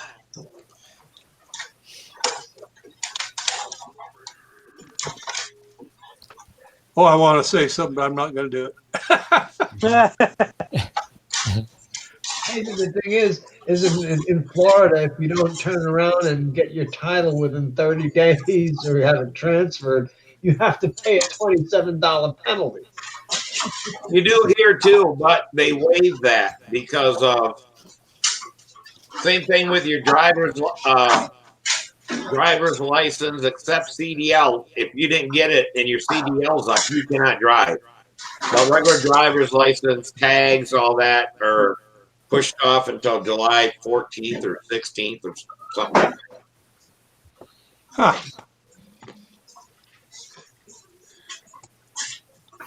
Yeah, my mom paid for hers in March. Still haven't got her tags, but they cashed her check. Yeah, nice. I just carry a photocopy of the check with the paperwork. You get pulled over, say, here, if you can get this fixed for me, that'll be great. Yeah, it's not a big deal, My car's registration ran out yesterday, and I've got 30 days to get it changed. So they've got an office here in town. They're going to open one day out of the week, and then it takes 2 weeks for anything to happen at a minimum. And I got to go up to Salt Lake here renew about on Thursday, so I'll just go up there and take care of it all at one shot. Yeah, here you got an appointment. Renew online. Yeah, but I lost the damn paperwork for that. I got to go up there and do it the hard way. I got it. I was looking for it all day today, and I couldn't find it. Don't know where I set it. Probably put it in a drawer somewhere, so I wouldn't lose it. Yeah, I had to make an appointment because you can't have, even though they're open now, you can't have no more than 10 people in there at a time. Oh, really? So they all line up outside. Yeah. Or wait, you're supposed to come 10 minutes early and they give you a place to stand, and then they come out and get your paperwork, take it in, and then they come get you when it's your turn. But I figure if they have 5 people in there and there can't be more than 10, then they can only bring in 5 at a time. That's right. You know, so I don't know. What if they got 9 people working at the counter? Yeah, they're just bringing one person at a time. I keep wanting to say something, but I'm not going to do it because it's not. Yeah. Yeah, here you go. Right there. 337. That's what it costs to title and register the motorcycle. A motorcycle, really? Really? Holy crap. That's for your license plate, or is that a title change and all that? The whole thing. No. Is that like your annual property tax? Yeah, right. That's to get a plate and have the title change. 300, and that's for a motorcycle. $377. Wow, that's incredible. My Santa Fe was about that much when it was when I first bought it, and it was 2 years old, and it was almost $400 property tax, but it's gone down since then. Peter, my motorcycle is $66 a year in Tennessee. Oh, once everything is all squared away, it's only going to be probably not much more than that. Oh, but okay. That was your tax, title, and registration. Yes. I got you. It's still almost $400. Yeah, but you don't pay any state taxes in Florida, right? We do not pay. We do not have a state income tax now. Neither do we. Yes. Yeah, we got a state income tax, and the last governor, like a week before he went out of office, they voted through. Now they tax our pensions. Oh, fun. So, yeah, besides paying state income tax of 4.5%, I got to pay 4.5% on my pension too, and 6% on sales tax. Hey, just be glad you don't live in New York. Although the salaries in New York are quite a bit higher. Yeah. They got to be higher because I was on an old Tampa thing, and it had Big Jim Greenaway's address. Yeah. So I punched it in, and it came up. I can't think of that place that sells houses online, but it showed Zulu or something like that. It showed a house right behind his for sale for $480,000, and I'm like, holy shit, that damn house was built in probably the 20s. I'm like, people got to make some big money to pay $400,000 for a house. Yeah. My parents bought their house in 1969, 68, 69. They bought it for $18,000, I recall. And if you look in that neighborhood these days, you want to buy a house, it's $500,000. Well, Jeffrey told the guy from California that's in here. I think it's Jeff. Yeah. Anyway, Jeff Riley. he was talking about his house. His wife and him. He bought that for about $40,000 in the 70s or 80s, and now it's worth 800,000. Yep. Heck, the house I'm in, I bought for 120,000, and it's already up to over 200, about 220,000 now. I live in the country. Yeah, I don't know where these people, I can't see wages going up. I don't know how the hell they pay their house payment like that. They bought it before it was worth that much. They can't buy another one, or they sell what they've got, take everything they got in that and put it in the new one. Yep, pretty much. Don't Google my address, Steve, and look at my house on Zillow because you're gonna think I'm damn Rockefeller or something, man. Well, hell, you got a 4-stall garage, so I know that. With a screen that comes if down. If you're not a Rockefeller, you got to be an Astor. I'll just tell you this: we built this house for $123 a square foot when we built it 6 years ago. We sold in East New York almost $200 a square foot. And we originally purchased that house for $79 a square foot. So we made pretty good money on the one in East Nashville that we sold in 11 years. Like I said, it was $159 when we bought it, and we sold it for close to $400 6 years ago. Yep. So that and a little bit more paid for this one.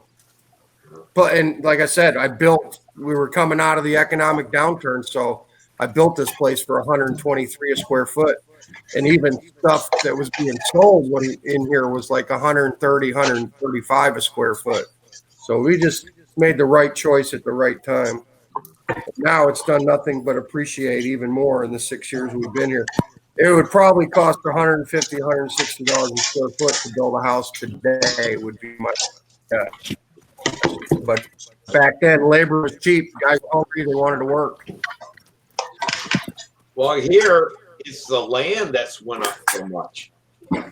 I mean, you used to be able to buy an acre of land for a couple $1,000, and now they're wanting $20,000. Well, I paid $89,000 for this lot, this 1 acre lot, 6 years ago. The very last lot in the subdivision just sold. We have 50 lots in here, and the very last one just sold, and the guy paid $165,000 for a 1 acre lot. That's crazy.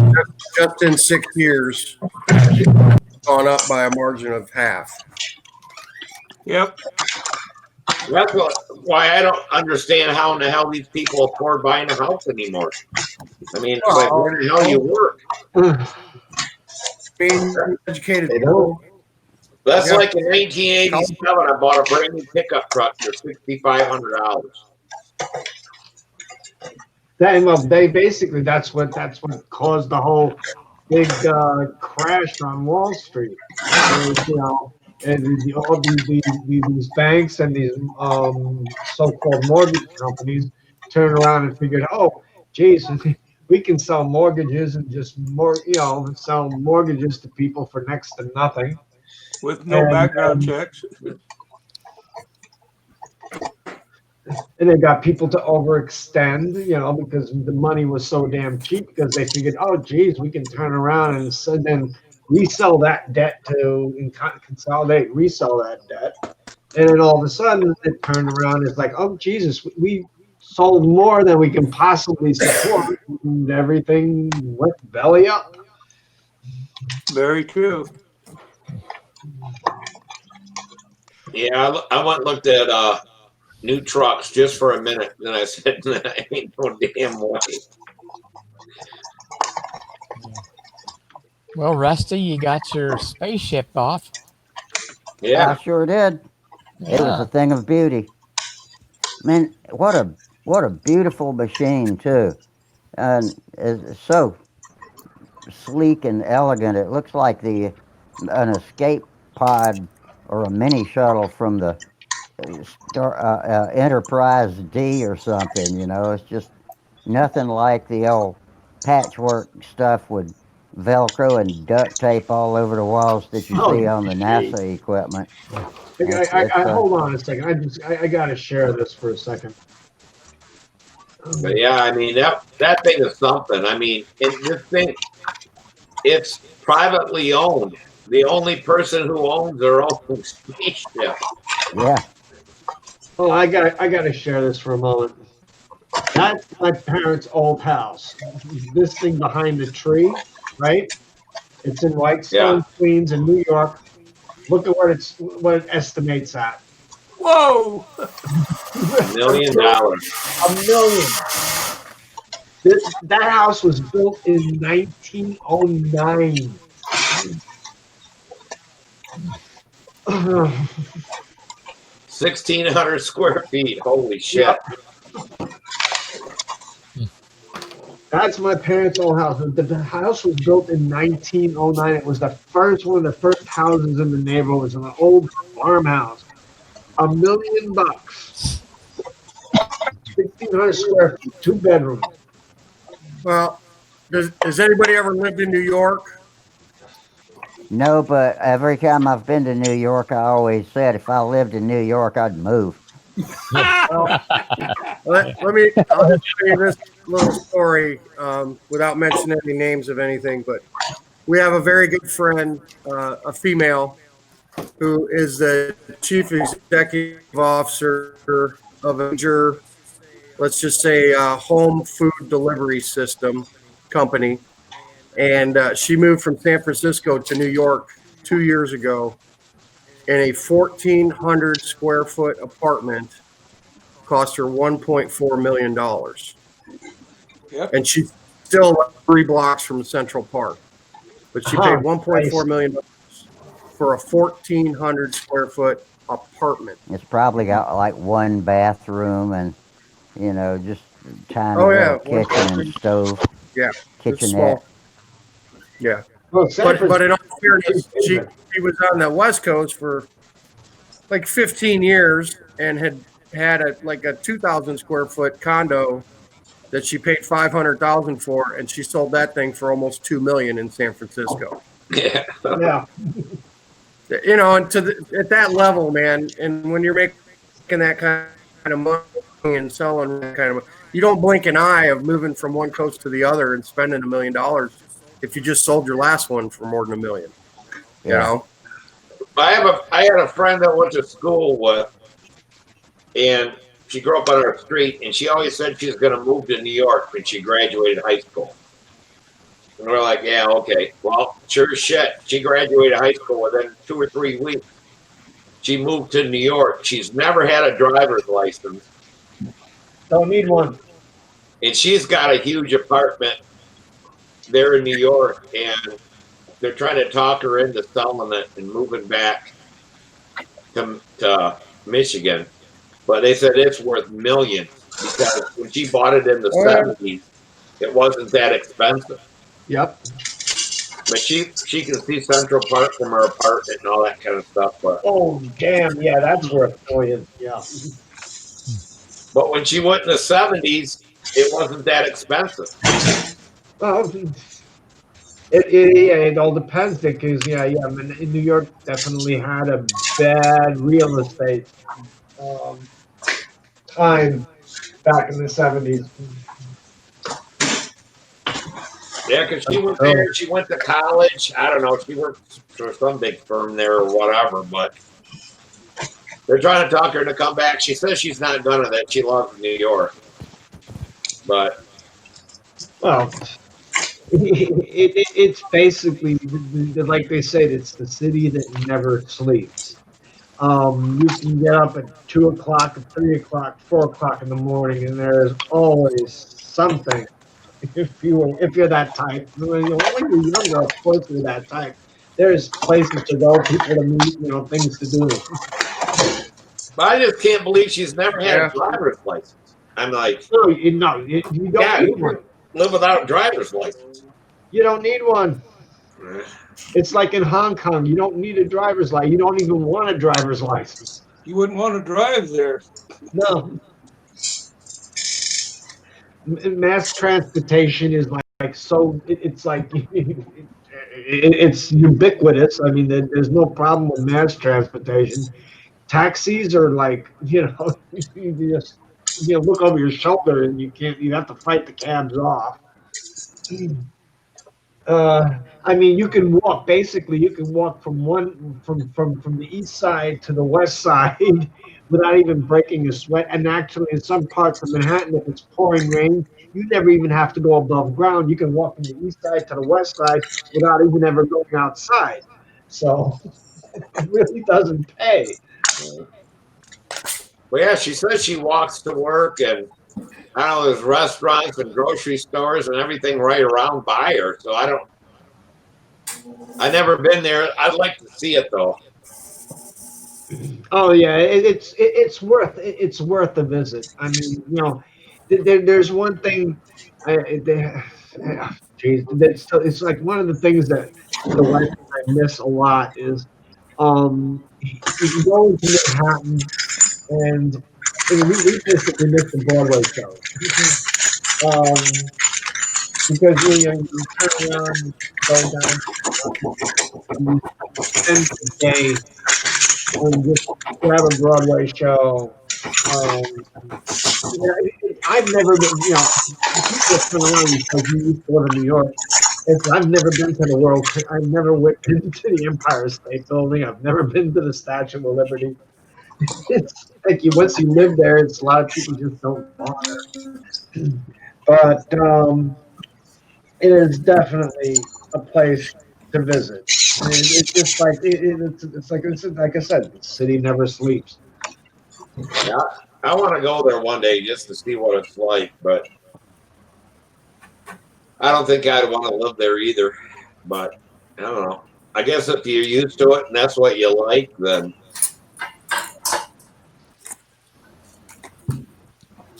But as expensive as Manhattan is, if you go to Long Island, you're actually the real estate is more expensive in Manhattan, but the real estate taxes are less because it's in the city limits. You go out to Long Island into the suburbs, you'll pay $30,000 a year in property tax. holy shit. Depending on how much property you have, the outside of New York City limits, you're talking about the minimum. The minimum is like 15 to 18,000, and it goes up from there a year. Yeah, so you never really own your place, do you?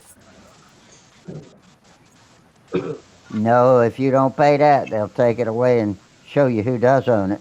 Yep. If you're within the city limits, which is the 5 boroughs in Manhattan, your property taxes are much, much less.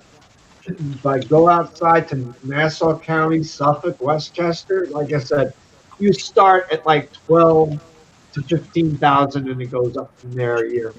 Property tax. Yeah, last time I knew, my aunt in Florida for her farm and stuff paid $550 a year of taxes, and she was pissed off that they raised them.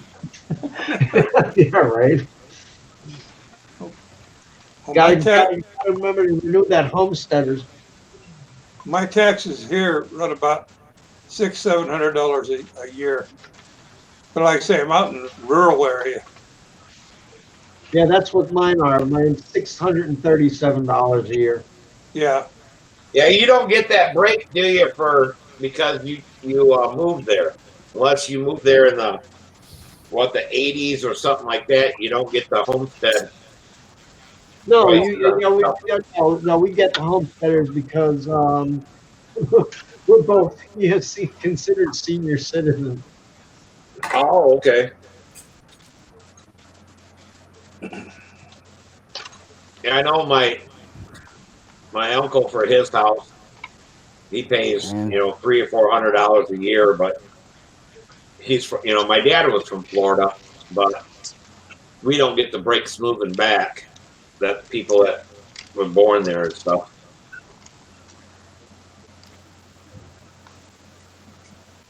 we gotta find something more interesting to talk about than property taxes. Yeah, right. Well, you guys don't pay that much there in South Carolina, do you? They say that's a good place to retire. It's expensive. I don't know. Comparatively speaking, I couldn't tell you. I know the car. You're talking about that. The That's the way I cars felt when I cost a was in lot. Hawaii. The house we've got, it worked into our monthly payment in our escrow account. So I don't know how much of that it is. Oh, okay. That's one bill that Holly takes care of. So I don't pay any attention to it. Rusty's like me. Her wife takes care of the bills. Actually, I do all the bills except for the house and her car. But yeah, I don't know what the house. We co-own the house, but hey, she's an accountant, so it's good for me. Well, one thing about this house is when I sell it, I get to keep all the money on this one. I don't have to share it with Annette. That's your wife's name, Annette? X, A-X. Oh, X. Yeah. Hey, I got a couple of those. Oh, gee. Yeah, they take. Yeah, I don't have any X's. They make you sell your house and then give them half. It's like, wow. Yeah. Yeah, they say it's a lot more economical when you're a young, up-and-coming adult if you just find a woman you hate and buy her a house and be done with it. Yeah. Yep.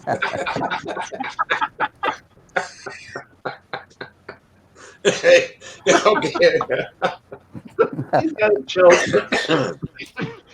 Yeah, that's about it. One of my regrets is that when I was a young guy right out of the Navy, I bought a house in California, and I paid $16,950 for it. And it was a 3-bedroom, 1 bath, 3-bedroom, had a nice yard. Anyway, when I sold it, I shouldn't have, because I lived not too far away from where Jeffrey lives. And like I say, that house probably be 800,000 or up right now today. But when you're young and stupid, you do some strange things. Well, that's my mom and dad was saying that when my dad mustered out of the Navy, some of the guys that he was on ship with, and they bought houses there in San Diego, and he thought they were too much money because they wanted $6,000 for him, and he could come back here and buy a house for $4,000 something, about $5,000, like $1,000 more, and he thought that was ridiculous.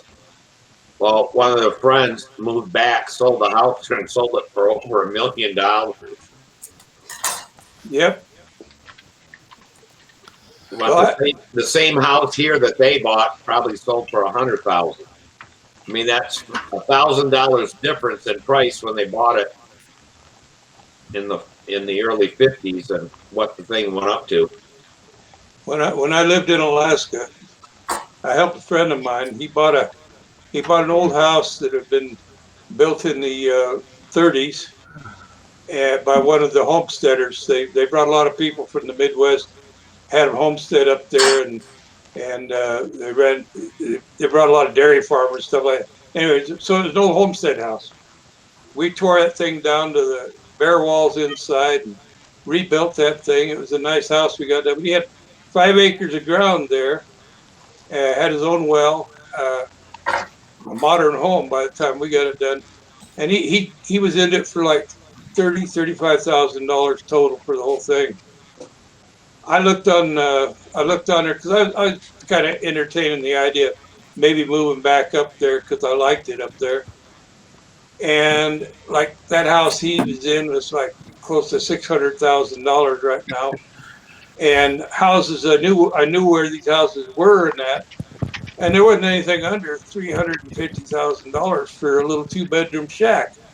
So Alaska is not a place you want to move to if you don't have a place enough money. All right, you can't homestead anymore. Wow. But that's what's so weird is like this rear exhaust motor when I got it was selling for like $225. Now you can buy, and that was in the 80s. I mean, but now you can buy them cheaper, unless you buy a PA for 300. But I mean, that's really not went up that much money since the 80s compared to other things. What motor was that? It's a Super Tiger 60 rear exhaust. But that's because everybody's getting rid of their ICs going to electric. Guys I know they've gone electric and they've taken all of their pipe motors, their pipes, everything, and sold them all off as fast as they could so they could get the most they could out of them. That one OS 61 I bought, it was like the Hangout motor or whatever, but that was $275 back in 1987. And it's like that was a lot of money for a motor back then. That's a lot of money. We would all, I'd get a new airplane and then take the motor out of the one airplane and put it in another. I mean, there was no. Someone coming in was like, man, radios only flew one airplane. I'm like, hell, that's all I could afford was one airplane flying at a time. Yeah, right. I couldn't have 7, 8 radio control airplanes with motors and servos and all that kind of stuff. Somebody's holding an engine Gary, up there. Is Gary asleep over there? Gary's there. He's asleep. This is an OS 46 VF. If I could actually find one, which is they're just like not available, I have to spend $400 for it. And I'm sure it didn't cost $400 when it was new. Yeah, Hey, they were. Gary. Gary, don't get a crick in your neck. $200 and some back in the day when they were. That was an expensive motor back in the day. Hey, Gary, don't get a crick in your neck, buddy. He's been out for a while. If you can find one, they want. All right, listen up, guys. It's midnight, and I think we're gonna call it tonight. I'm gonna say good night to the YouTubers. So, all you YouTubers, thank you. We got Jim Smith. We got Phil Bailey. Phil's not new, but some guy named Leonard Burrell came in from Canada, and so it sounds like he's got the same problems that I've got with my computer. But anyway, all you guys on YouTube, we'll see y'all Friday. Everybody have a great week. And as for you clowns here hanging out in the video side, I'm gonna let you have it. And until Hey Rusty, I was gonna say before you go, do a speed test on your computer and see what you're getting for speed. I did right before we went online, and I had 95 megabits down and 11 megabits up. Yeah. It's been about that all week. I check it almost every day. That's pretty low, isn't it? 95 megabits. Yeah, mine's at like 47. You're actually less than he is right now. Well, 95 is twice as high as 47. We're talking megabits, but that's pretty good. Yeah, you're at 300. You're at 3227 kilobits up, but Rusty's only 914 kilobits up. I'm almost 100 megabits up. Yeah. I mean 100 megabits going down. Download 100 megabits, upload 11 megabits.